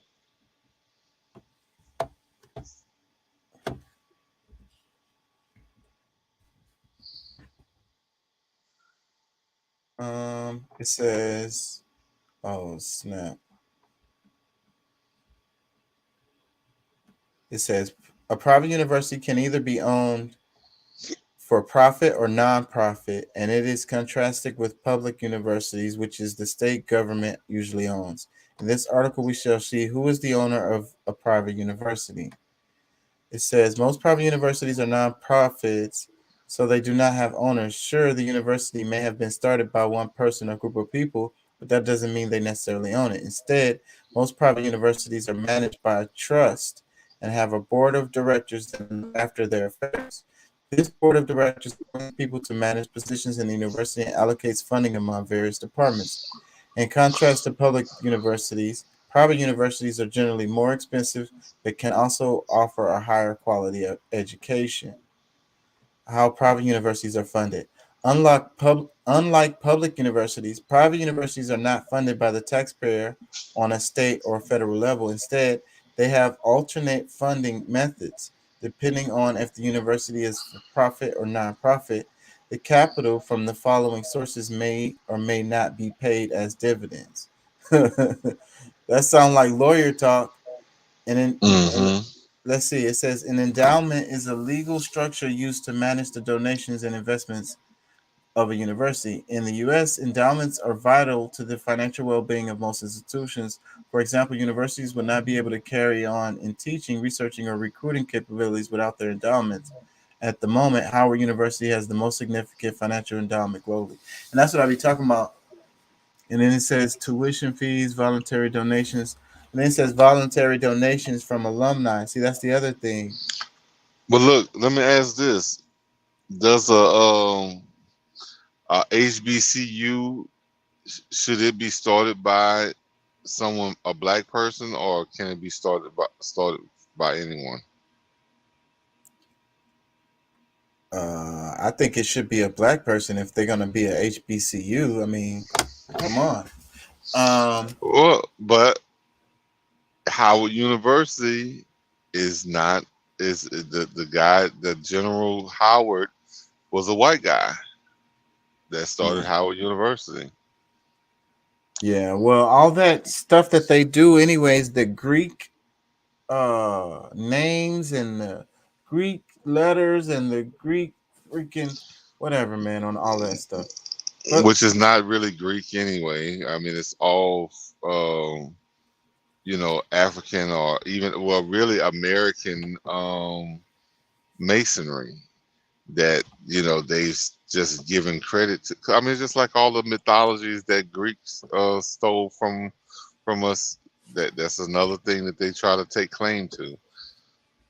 But either way, it's all fine. I mean, I don't really care that much, but however, as far as the whole idea, because I mean, I'm down with HBCUs. I really, like support them, but at the same time, most of them were not started for the benefit of the black people. It was for white people to train. Like most of them that you'll see, they're agricultural and mechanical. Like it wasn't really meant for you to like really, it wasn't like a true university. It's more like a trade school for you to get up there and get training to be able to work it for them. So yeah. Anyways, I was saying that these damn universities are businesses and they freaking make money. So they a lot and of them do. Because I mean, if they have a trust that's built up in it, then you know they are able to mask it in different ways. Even if they say it's a nonprofit, it's really, you know, they can say nonprofit, but at the same time they can still make money, make a profit, and disguise it in different ways. So I don't necessarily follow all of that. You know what they say. yeah, the other thing I wanted to talk about was the pipelines. Did you hear about the pipeline? The Um, North. Wait a minute. What was it? yeah, it's the Nordstrom 2, I want to say, and it uh maybe it's more than one. They got damaged. Did it get damaged or did they go and damage them?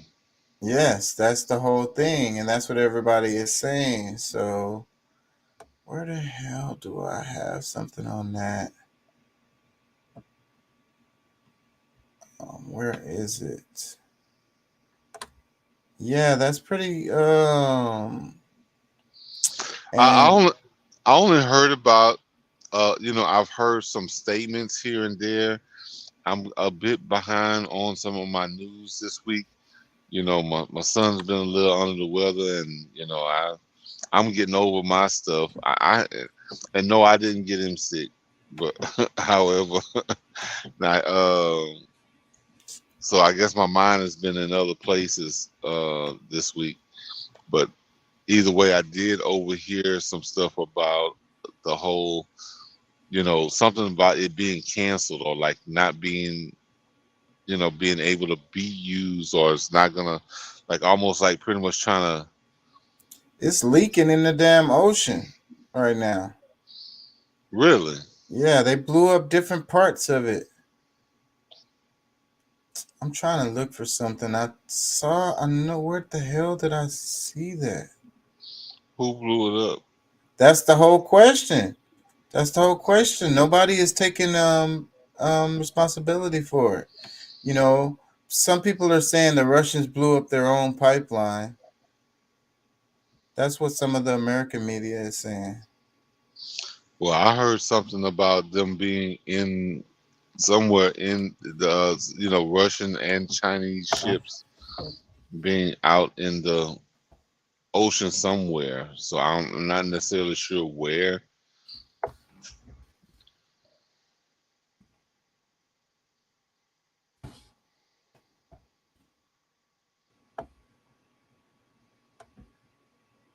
Um,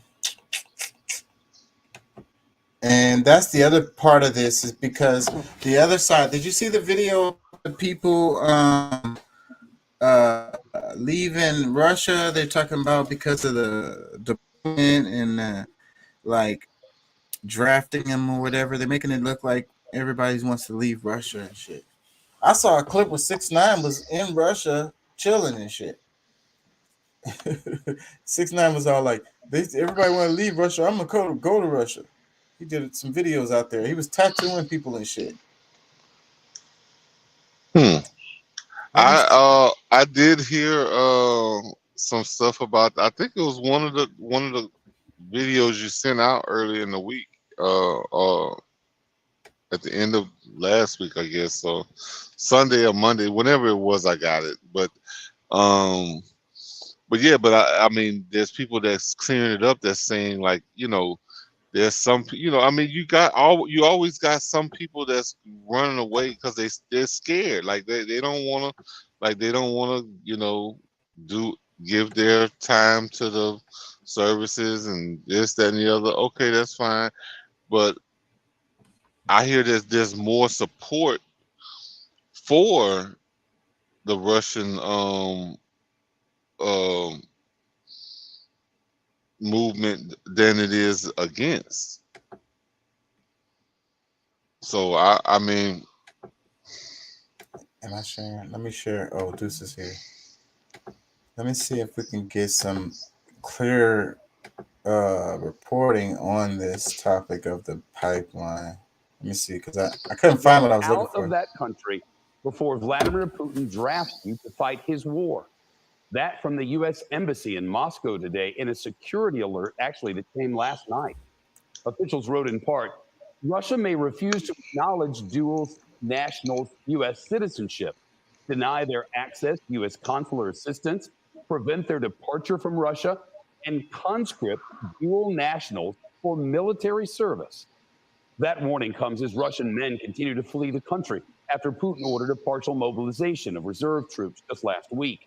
These new satellite images show a 10-mile long traffic jam at the Russian border with Georgia. These are Russians trying to get out. According to the border officials from neighboring countries, nearly 200,000 Russians have left their country since Putin's announcement last week. Meantime, the European Union's top diplomat said a deliberate attack likely caused the leak from the Nord Stream pipelines in the Baltic Sea. He stopped short of directly accusing anybody in particular. Seismologists report powerful explosions rattled the Baltic Sea before the European authorities discovered the leaks. Swedish leaders and others have said emphatically the pipelines were sabotaged. The Nord Stream pipelines run under the Baltic Sea from Russia to Germany. The leaks raising concerns as Europe faces a growing energy crisis. Some European and Ukrainian officials have blamed Russia for the attacks. The Kremlin spokesman said any claims that Russia could be behind the leak were, quote, predictable and stupid. Predictable and stupid. That sounds like Putin. Freaking it would sound stupid as hell for Russia to blow up their own pipeline. They spent billions of dollars to make. Well, what if their oil is potentially able to be stolen from, because the pipeline was built to be able to share with different countries without having the the distribution as far as trucking and all that kind of stuff, right? Yeah. So if it's connected to the US, if you can push out oil, you can also suck in oil. It's not connected to the US, it's going to Germany. And feeding Europe with energy. Oh, well no, he cut off Germany. So maybe he did. You never know. Oh, I remember which one it was. Why isn't it here? It was It was a democracy. Was it a democracy now? Or the one that I want to show is the video of the chick, the U.S. journalist that's in Moscow that's talking about the people being drafted. yeah. What did y'all think of that? What did y'all think of that video? I can't even find it, anyways. I mean, that was pretty cool. Shit, they used to do that shit here. It was pretty cool to hear her break it down. Mm-hmm. But the So narrative. yeah, so that narrative they got. I feel like that video was important. That's the reason why I sent it to y'all, because the whole Western media is saying the opposite of what they were saying in that video. They're saying that, and then another part of it is like they keep showing these aerial footage. Why doesn't nobody go down there and ask them or talk to the people or whatever? Can we get some interviews with some people down there? And then I saw a couple of little short interviews, but it wasn't like that.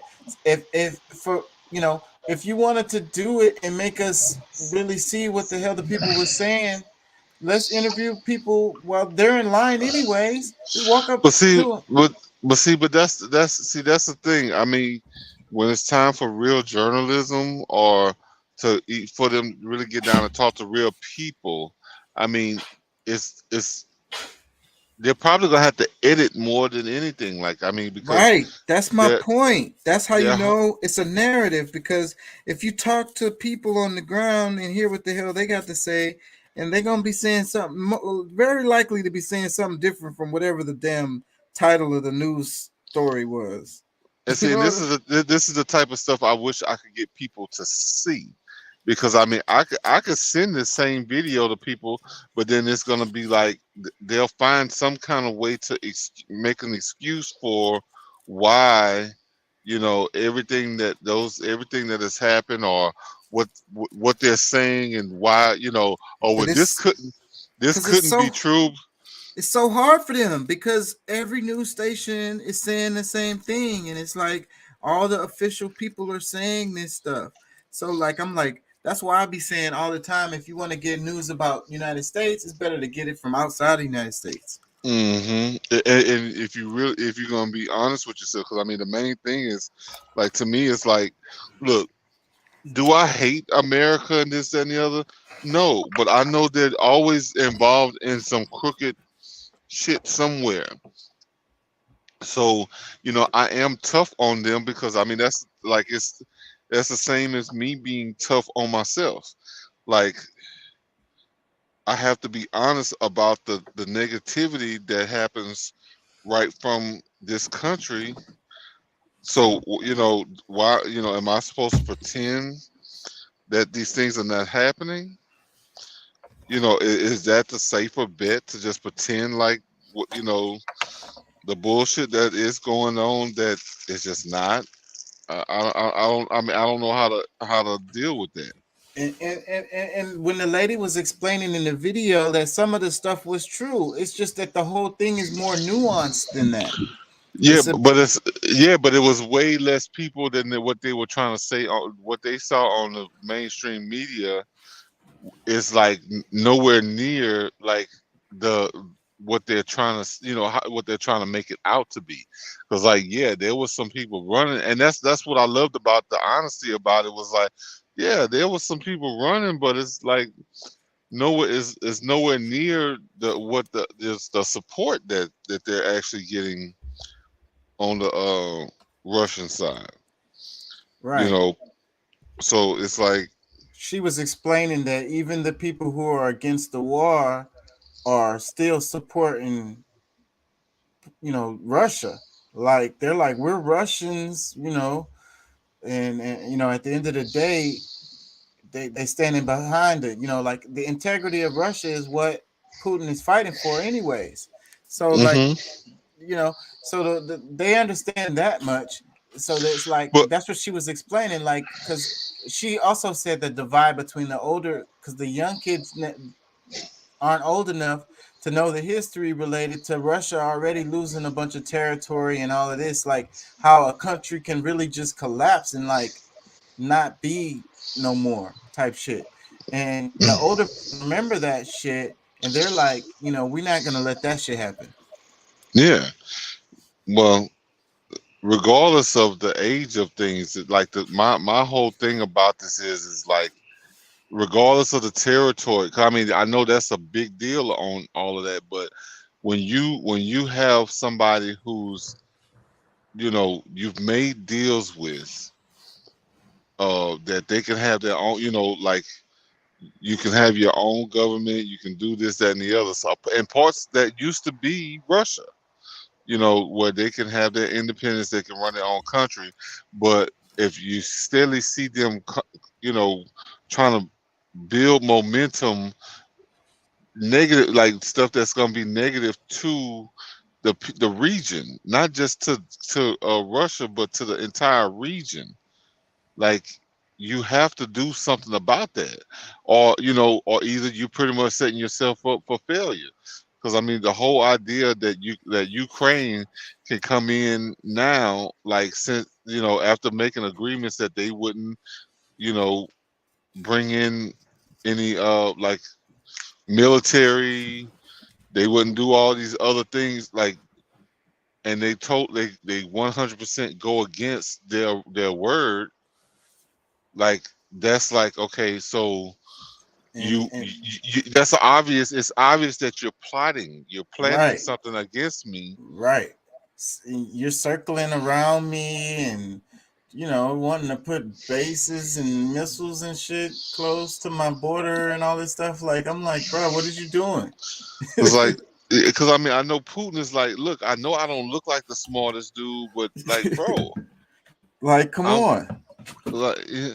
Like, come on, be real. So that's the whole problem. And then we have the wartime propaganda. I have to say it again and again so people can really try to understand. It's another level of propaganda because they give us regular propaganda daily, right?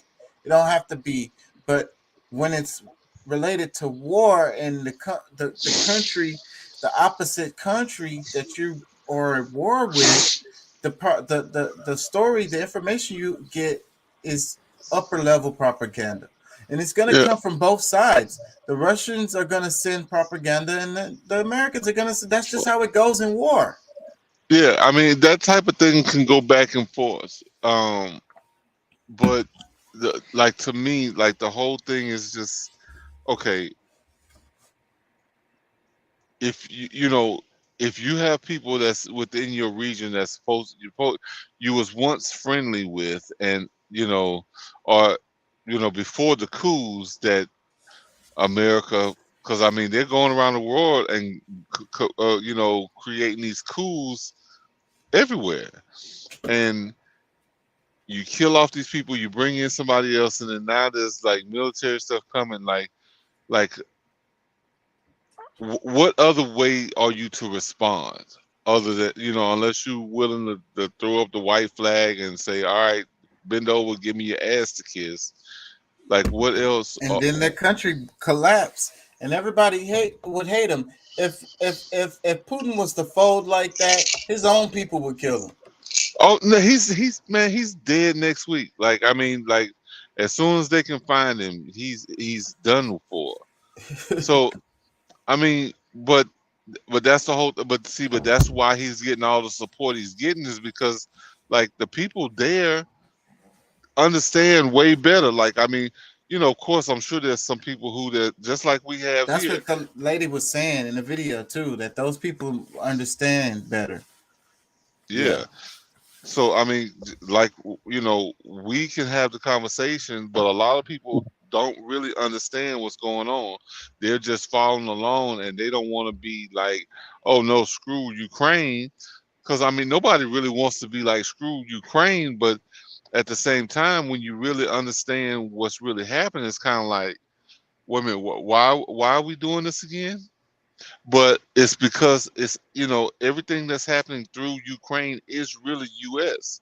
Like that's the part that a lot of people don't understand. They think that we're supporting Ukraine. No, we are Ukraine. That's the part that like people really need to understand. Like just say that we are Ukraine, and that we're another United States. We're just like Israel over in that area. Yep, and it's rampant with Nazis and neo-fascism. And it's a lady in Italy who open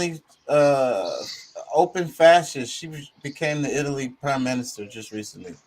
I want to play some Lee Camp talking about this topic. We're gonna chop it up about it. Several stories today, but we'll start off with this mass pipeline attack on the Nord Stream 2, which the United States we wanted to do anything and everything to stop this, to make sure this didn't happen. And here's the thing, the proxy war is about far more than just the Nord Stream 2 pipeline. For those who haven't been following it, that's the pipeline that it costs billions of dollars. I don't know the exact amount, but billions of dollars. But pipeline between Russia, which has all the energy, right? Energy is a euphemism for planetary death fluid. So they have all the planetary death fluid, and Europe's like, we would like all the planetary death fluid. So they made this pipeline. Explaining this in very easy terms. They made a massive pipeline. It was about to start between them and Germany and France were some of the big ones. And even before this, Europe, the EU nations got 40% of their energy. It sounds like someone's giving you like fucking monster drinks or like it's a Red Bull or some shit, like a pipeline with Red Bull coming out of it. But energy, but they got 40% from Russia to begin with. And so the pipeline kind of represented everything that the U.S. fears, which is we think we own the world, right? Our U.S. government, our ruling class thinks they own the fucking globe. The globe is theirs. And so to have Russia and China working and cooperating with other countries like Germany and France and India and Pakistan and coming together and saying, hey, it's actually easier for us to get our energy from Russia because it's closer to us, or we can have a pipeline straight here. Like all that shit terrified the United States. And so terrified because we're losing hegemony. We're losing ownership of the world. So the pipeline was kind of the mascot of that. It's far bigger than that. Obviously, the rise of China is far bigger than this one pipeline between Russia and the EU. But it was the mascot. If there were mascots for fucking proxy wars, it'd be Pipey the Pipeline, all right? It represented everything the U.S. feared in terms of global cooperation outside of American influence. So here's what just happened to the pipeline, which had not started operating. The U.S., this proxy war kicked off right at the time that the pipeline was very close. It was finished, essentially, and it was going to begin pumping energy to the EU nations. So this is from the New York Times, but I'll show you what the New York Times is not telling you in a minute. Pipeline breaks look deliberate. Yeah, you think multiple. By the way, it's multiple at once. Pipelines don't explode in multiple places at once by accident, usually. Pipeline breaks look deliberate, Europeans say, exposing vulnerability. The leaks in the Nord Stream under the Baltic Sea heightened fears of shortages because of the clash with Russia and showed how vital infrastructure could be at risk. And hilariously, a lot of the propaganda has been that, oh, well, Russia did this to themselves. They did this to their own fucking pipeline. And I don't know the reason they're giving for why Russia would do this to their own pipeline. I guess they're trying to claim this is a false flag, right? Russia built their own pipeline to try and blame the United States, et cetera, et cetera. But what all those media outlets are skipping over, I think, or almost all of them, is that Biden actually admitted that the United States would essentially do this.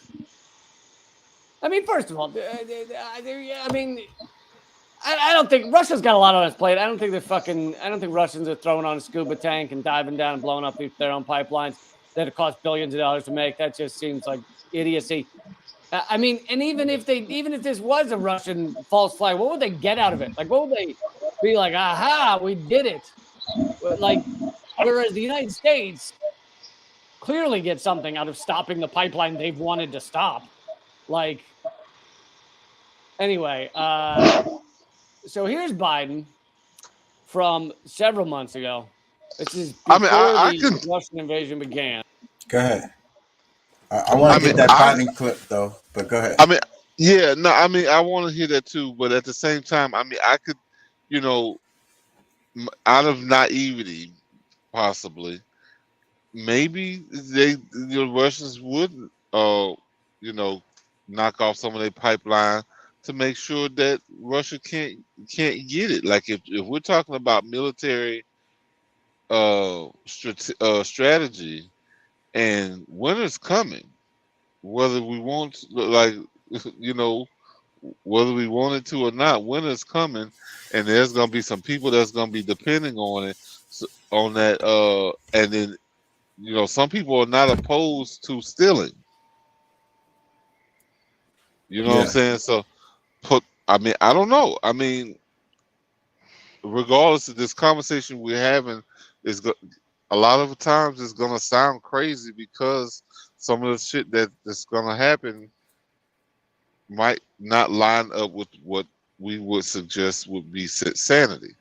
But at the same time, I mean, if you're cutting somebody off and this is running directly to them, I would say that potentially they could be stealing some of the that energy, as the old boy would say. But yeah, I mean, I guess in a case like that, I could see how Russia might. Now, I mean, how likely that is, I don't know, but Yeah. Let me get to the Biden clip, and then we talk about the Biden clip because it's pretty yeah. funny. And just look at how hard Biden is working to try and make his face work, like his face with his words, and trying to. And I don't know if it's more the plastic surgery or it's the fucking dementia pills or whatever it is. There's just so much going on in his skull to try and make all the things. It's like an animatronic, like when like the days of like the first Jurassic Park. They did partial animatronics on some of the shots where it was like, so the eyes of the dinosaur like operated separately from, and they would do that with humans back in like the 80s and stuff. Whenever they had a robot human, and like the mouth always one eye would be going that way and one eye would go this way, and that's what Biden looks like. It's like there's like 7 people trying to control different parts of his face. Just like, oh, I got this eye, and there's a guy with a lever. And he's like, you're supposed to do things together. I'm trying. And yeah, it's just a lot going on in his face as he tries to figure out an answer to any question. But all right, here we go. Let me answer the first question first. If Russia invades, that means tanks or troops crossing the border of Ukraine again. Then there will be no longer a Nord Stream 2. We will bring an end to it. How will you do that exactly? Since the project and control of the project is within Germany's control. We will. I promise you, we'll be able to do it. She was like, but he's got his little smirk and his little. He did the George W. Bush like eyebrow thing. I don't think I can do with that says like I'm fucking up the world right here. That's the George W. Bush eyebrow he just did. But here's the thing: if he just admitted that the U.S. will and has a way to stop the Nord Stream 2 pipeline and will do it. That's what he admitted before the invasion began. And if he were talking about a legitimate way, like not a terrorist act, which is what this is. I mean, bombing a pipeline is a terrorist act. Unless you're trying to stop climate change, and then I'm all for it. I should go back on my word there. It's not. I don't want to call it a terrorist act. I absolutely believe that damage to property is different than damage to human, and I think that is a careful discussion that should be had. However, in this case, 2 nuclear countries going at each other. So when you bomb their pipeline, you are putting this world closer to fucking Armageddon. So you're putting us in a situation of terror. Absolutely. But anyway. What I was going to say is if he, in that response, had a legit way of, like a either legal way or a non-holy fucking shit way to stop the pipeline, he would have said it. Like, he would have said, oh, well, we, have an agreement with Germany that they won't go forward without our, like, if there was. That's what I'm saying. And so he was like, we'll get it done. Don't worry about that little lady. She was like, but how would you do that? Don't worry about that little lady. We'll get it. We'll get her done. But this guy is hugely speculating, saying that because nobody knows really right now. It's gonna come out. It has to. It's gonna come out. This kind of thing, is gonna come out. Like who actually did it is gonna come out. So right now we don't know. Because it's another channel that I watched that's really into like this How stuff. deep down is that pipeline? It's Eddie at the bottom of the Baltic Sea. That's the thing. It would take technology to do this. Yeah, because even if they had submarine to do it, it would still it would they would need to be able to get out of the area before get to it, plant the bomb or bomb. Well, maybe they got missiles that can, they put in the coordinates or something and go right to it. Or Most fuck, dude, likely, it could have been the tectonic plates underneath the earth could have fucking shifted and caused that shit to move, and boom, there you go. no. Most likely, it was some. They had to plant bombs down there. So you plant like timed bombs, or maybe the kind that you can remotely detonate, so you can get the hell the fuck out of Dodge, and then light that shit up when you far the fuck away. But that's not no simple operation right there. That's what I'm Bottom, saying, bro. That would bottom that of the would take ocean. because it's way at the bottom of the ocean.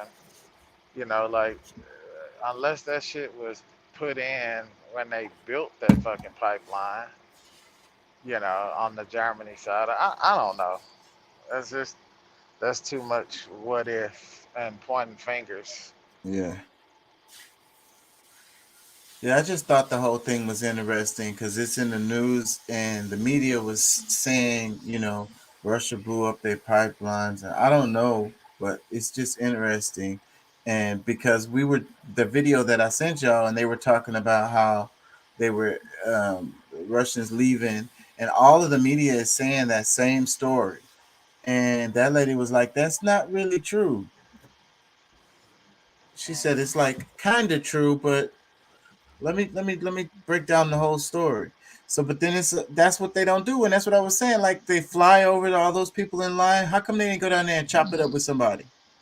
Because that would have went against their narrative. Somebody would have said something against their narrative. Just go down there and do a live broadcast of asking people what's up. Do that. I bet you they won't do that.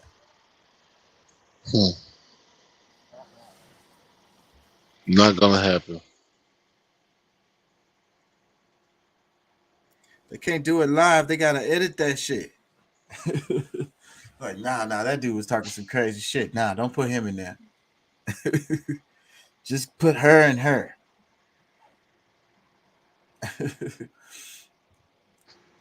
That's crazy. One of them, we paid one of them to say the shit. Gave the other one some drugs and guns. Man, just say the shit. Just say the shit. Be like, man, this might get me killed, man. I can't just say the shit. Make it convincing. We do that kind of shit. I saw something that they exposed somebody with that shit because it was a lady who was like, what the hell? They had put like, I can't remember, to make her look homeless or something. Anyways, we know they be lying. Yeah, I can't go much further because I freaking got class in the morning and I fucking missed last Thursday. So I stayed on the show way too long.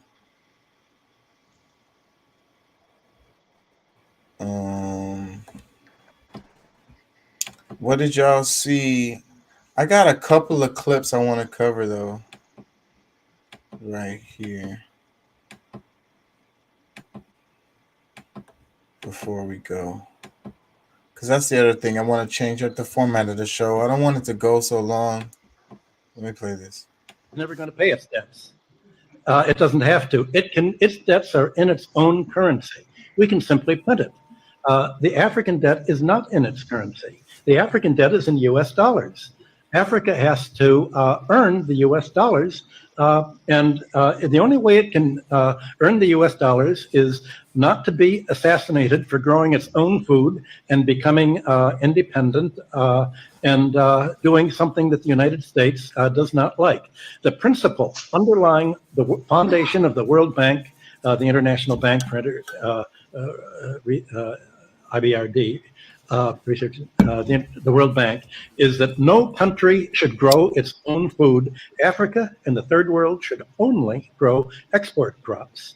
To export, in order to have an oversupply of cocoa and other tropical raw materials, to keep down the price, they must buy their grain from the United States or Europe, so that if they do something that we don't like, we can do what America tried to do to China in the 60s. We can sanction them. We can say, we're going to starve you. We're going to not export any grain to you.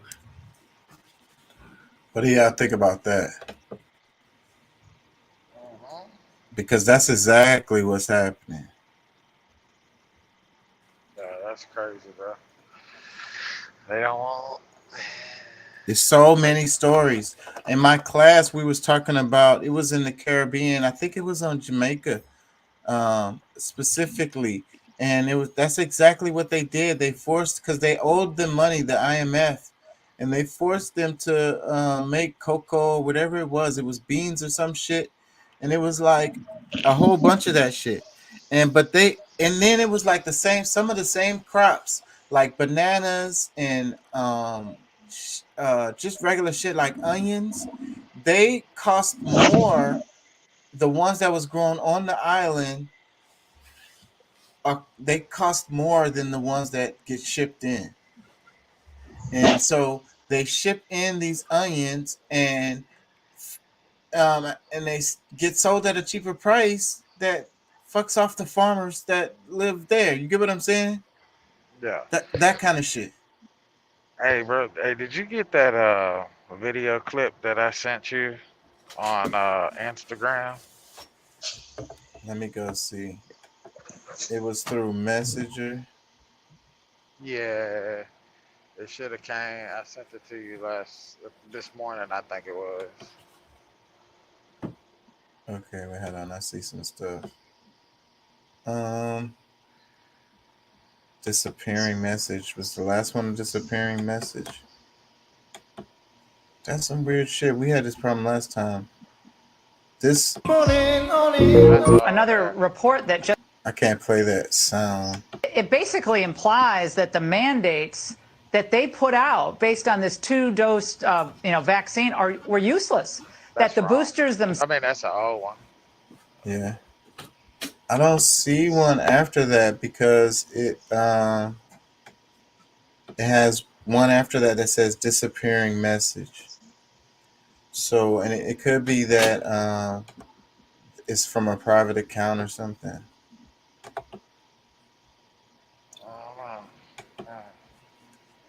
What was it about?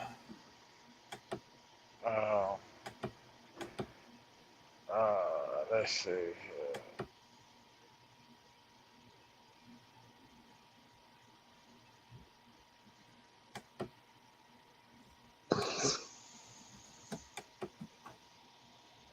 Let me play this. Alderman Thomas Dillard quickly made it clear he does not want to talk about what WSMV4 investigates uncovered. And I will not I'm not stop going to asking speak. these You can ask me the question all you want to. video of him repeatedly I called him the N-word. I ain't gonna lie. using racial slurs, including effing porch monkeys, Do not yell racial profanities towards the Campos family next door. Someone on Dillard's property was also recorded making monkey sounds and flipping off the Campos' biracial children. And his anger isn't just directed at the Campos family. This new video shows police responding to a complaint that someone at Dillard's house was setting off fireworks over the Campos' house. Watch how he approaches one of the officers and how that officer responds. Sir, you need to back up. I would recommend you getting off of my property. And what the officers say about him when they leave.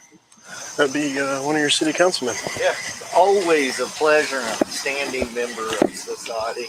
For Alderman Brian Woodall, he's seen enough. Do I feel as if he should remain an alderman?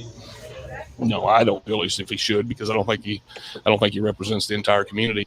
We also put the question to the city's mayor. Do you think he should resign? Does he have a place on the council with these kinds of views? Well, as we put before, as we said in the statement before, a lot of people don't feel like he can represent them anymore. A mayor who apparently is going to have some competition on election day. Do you think you should stay on the council? Yes, I'm going to stay on the council. Despite you making racist comments. I'm running for mayor. I'm asking you what you would say to the people of color in this community. City business. You have said racist comments repeatedly on camera. I've got to get in here and speak. After we followed him in, we asked one more time. If there's anything you want to say to us now. I'm not going to speak to this man at all about anything. But knowing what we've documented, we'll still be asking questions. In Portland, Jeremy Finn.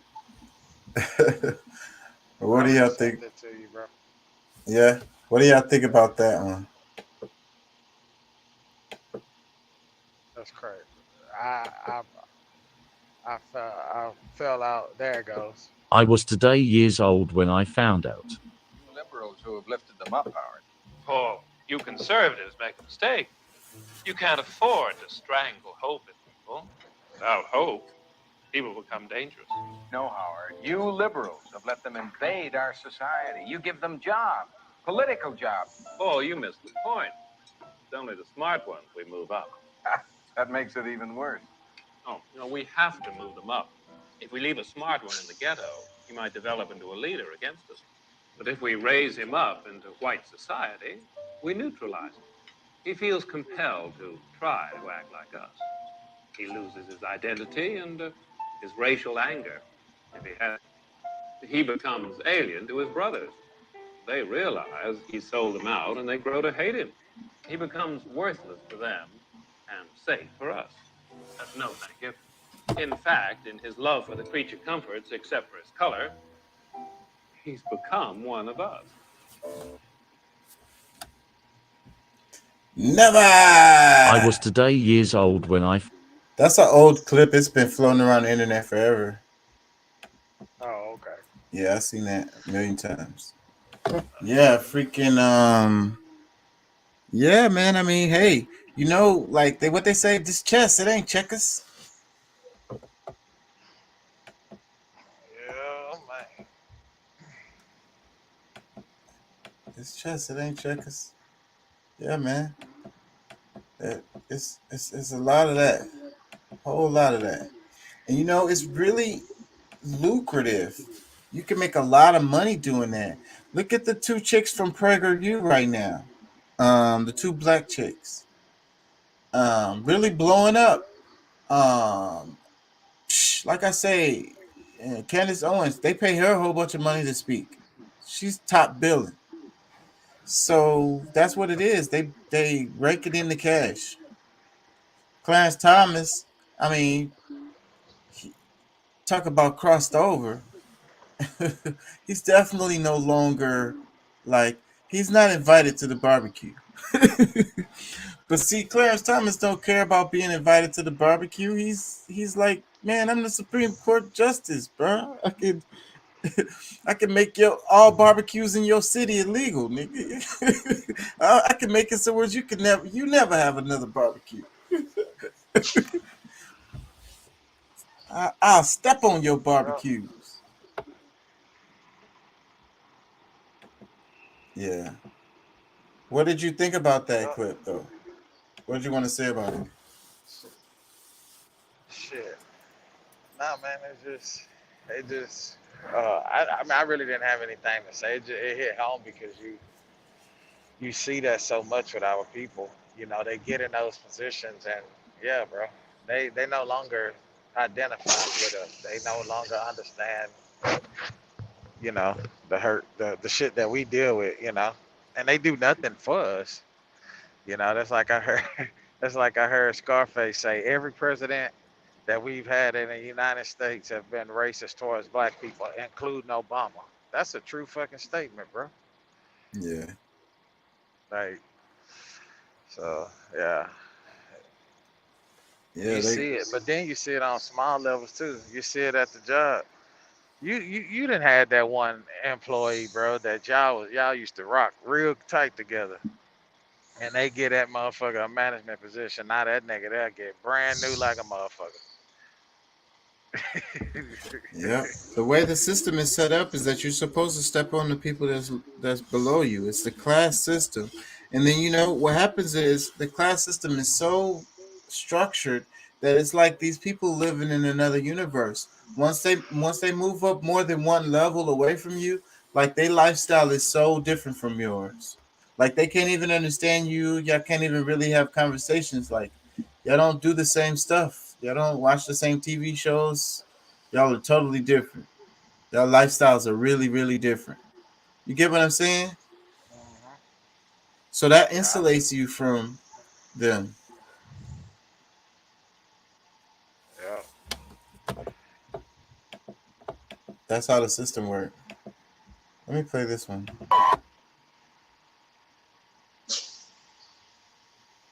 Take your children out to school. I'm a former educator of 24 years. They stopped teaching them years ago. You just didn't know. That's true. You just didn't know. Education went to hell years ago. They taught them compliance. They stopped teaching them to think. Analytical thought went out the window with state exams. Those state exams are just being used to track your children, to determine who's going to college, to train them, to support this godforsaken system, or the rest that's going elsewhere. They have pushed us into prison. I don't care how you look at it. If you're in corporate America, you're imprisoned by your lifestyle. If you're in the government, you're imprisoned by your job with good benefits. You understand? If you are on subsidy, you're imprisoned by their benefits. We have to get out their system, pull yourself out, pull your dollars out, and level it.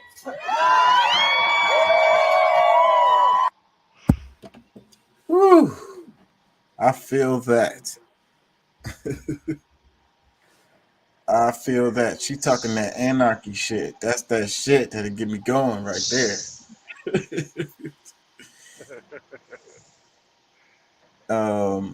This was posted on Instagram by Let Us Awaken. His caption says, "Our children are being indoctrinated to be the new slaves."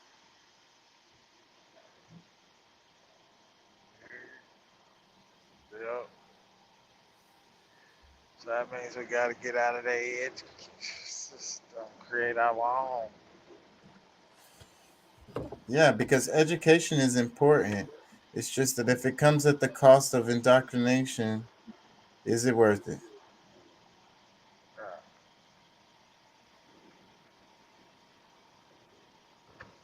Some people may say, yeah.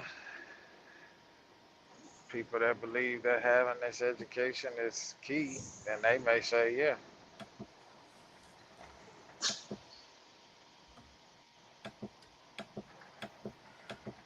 I got one more clip. Man, it's because they don't want a man till he already successful. But what they don't realize is that the day before you successful, you not.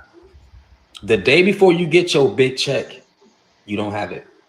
Matter of fact, even if you work a regular job, the day before you get paid, you don't have it. You see how quick stuff can change, but y'all just so simple-minded because y'all don't believe in yourself. Y'all don't know what faith means. So it's hard to recognize a person who got faith, who probably on their way. You wait to the finish line when a person got more options, and you hope they choose the person who disrespected them, didn't think they was worth a damn. Well, good luck to you. The real reason why a lot of women ain't gonna find a rich man is because they don't want a man till he already successful. But what they don't realize is that the day before you successful, you not. Yep. What do you think?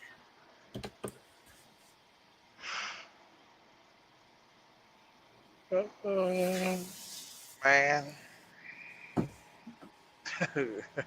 Shit.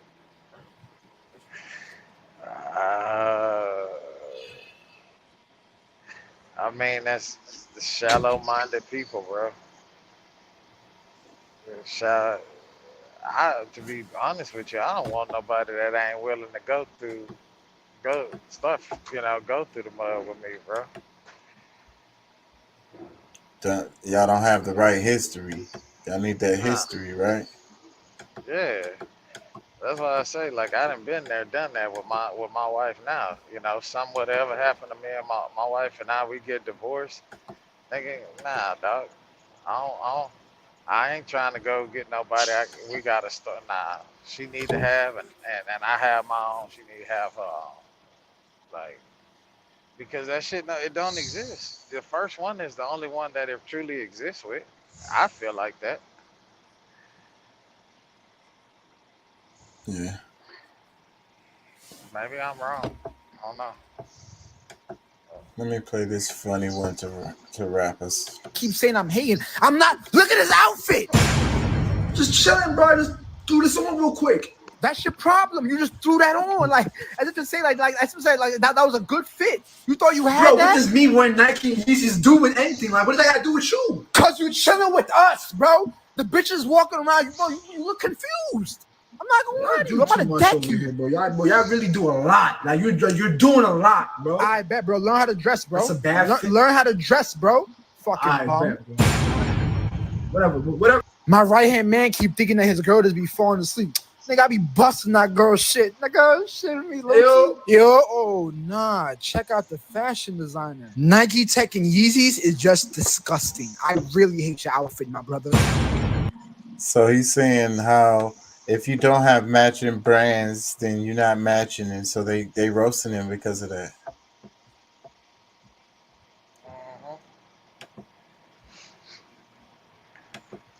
Yeah. The It's kids today, they are not even just the kids, the adults are on that shit. Yep, they own Like that shit. It's like my son, he had on the other day, he had on Nike socks with his Adidas tennis shoes with these black like cargo style, you know, like outerwear Adidas shorts and shirts. He's like, "You're mismatching, like you're clashing brands," and I'm like, "What the fuck you know about brands? Like, why is he clashing brands? Because he's got on Nike socks with Adidas shoes. You don't do that." I'm like, "Shit, you do what the fuck you want to do. Who said you don't do that? What law says that?" And she's just like, "Daddy, people know." I'm like, "No, that's shallow-minded people. That's people that telling don't you. have. That's people that, you know, their outfit is their, you know, is the only confidence in life that they fucking have." They got so many rules. They got so many rules. Nigga, I don't give a fuck. I throw on Nikes with a Adidas shirt any day. It don't matter to me. I'm not a brand whore.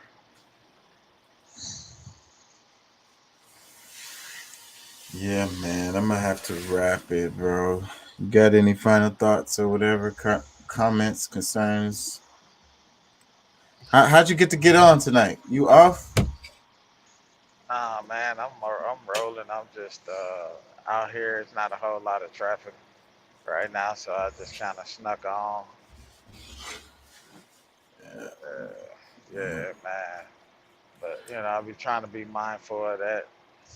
And then we in one of the old trucks right now. Our brand new truck broke down and it's at the dealership. So in the older truck, the camera don't go off as much. That's good. Yeah, well, I'm changing up the format of the show. I was talking to Pat about it on the phone, and I'm also kind of like pushing the Facebook page because I really have been focusing on YouTube a lot. So I'm gonna put energy into the Facebook page because I've been getting some returns on that. And so yeah, I'm just kind of like working on different ways to improve the show. Like, you got any comments on that, Juice? Like, you know, basically changing the format of the show, like how it's organized and shit, switching from segments, ideas for segments. I don't know. Yeah, I have to think about it, bro. But offhand, I mean, I don't really have any suggestions. I mean, I think the way the show goes is pretty, you know, pretty good to me. You know, it'd be nice if we had more people that like get on to the deal to the show and like, uh, you know, like educated people that know what we're talking about that you could kind of interview and break some of the topics down for people to truly understand. I'm telling you, I really want more people. I don't know. How do we do that? How do we attract people that actually want to join? Chop it up. Man, I don't know, bro. I guess just, constantly I guess like putting it out there. Like if I like whenever I see anything about the podcast pop up on my news feed on Facebook, I always share it. I Yeah. make it public and share it. So I don't know if we lost Doc, but he was here. Let me read his comment. It says, "We've all become enslaved since the '60s. Civil rights focused on the colors that make us different. They made all of us slaves by giving green gold to the power of master." I agree with that. He says, "The problem I'm having with my current situation is she's ready to get a property on the beach, and in her journey, I've got at least 20 more years of adventurous things to do." This one says, "Got here late, but I have got my slow internet fixed. We'll be able to show up more. We'll have my streaming station set up soon." Please, bro. Like, yeah, man. It says, "Also have a gal working with me from Haiti. Ooh. She may be interested in asking questions about Haiti for us." Oh, I would love to talk to somebody from Haiti. I would love that. That would be and great. maybe you can look up different podcasters from those different regions and things that you talk about. Maybe you could send them like Yeah, like like an a instant email. message, email Yeah, or something, and see if they'll join in, chime in on your shit, bro. It's yeah, about networking, dog. That's the biggest thing, man. It's just networking. yeah. You That's what I need know. to do. I need to do more of that. Yeah. Now you gotta stop walking around the school campus with your headphones on and frowned up and shit. Start putting you some flyers out, dog. That's what we were talking about the one time. We were talking about doing flyers and I was Yeah, like, bro, let's, even if you made, even if we got some T-shirts made, like for myself, you, Pat, you know what I'm saying? Motherfuckers be like, what's that? Especially with that design you got up there. The. yeah. Yeah, well, I can't stay on much longer. I gotta wrap it. I'm sorry, Doc, but I already been on almost 3 hours, and I gotta get up in the morning and go to class. So, I feel that. peace and love. Thank y'all for joining. Thank y'all for listening. Peace and love. Yeah, Peace and love. Yeah, man. and good to hear from you, Doc. What up? Damn, Pat. Where you at, Pat? What part of the world you in? Beaumont, Texas. Oh, okay. Ah, dang. You got down old Beaumont. Yeah, Walden okay. Road. Yeah, I know where you at. Yeah. Yeah, I Yeah. know you at. Yeah. Yeah, I'm heading home this weekend. Oh, that's good. Now that's what's up, bro. Yeah, man. That's what's up. Enjoy that home time, homie. Oh yeah, I plan to. Man, I've been bro. I've been struggling. I've been like in and out of sleep all for the last hour. Yeah. Well, yeah, man. Well, shoot. Peace and love, everybody. Yeah. I'll try to chime in tomorrow, if possible. Yeah, I'm gonna be here because I'm really trying to work on the new format. So I'm really gonna try to do that. Yeah, So I'll be yeah. in better. I'll be in better shape tomorrow. All right. Yeah. All right, y'all. Peace. All right, man. Peace.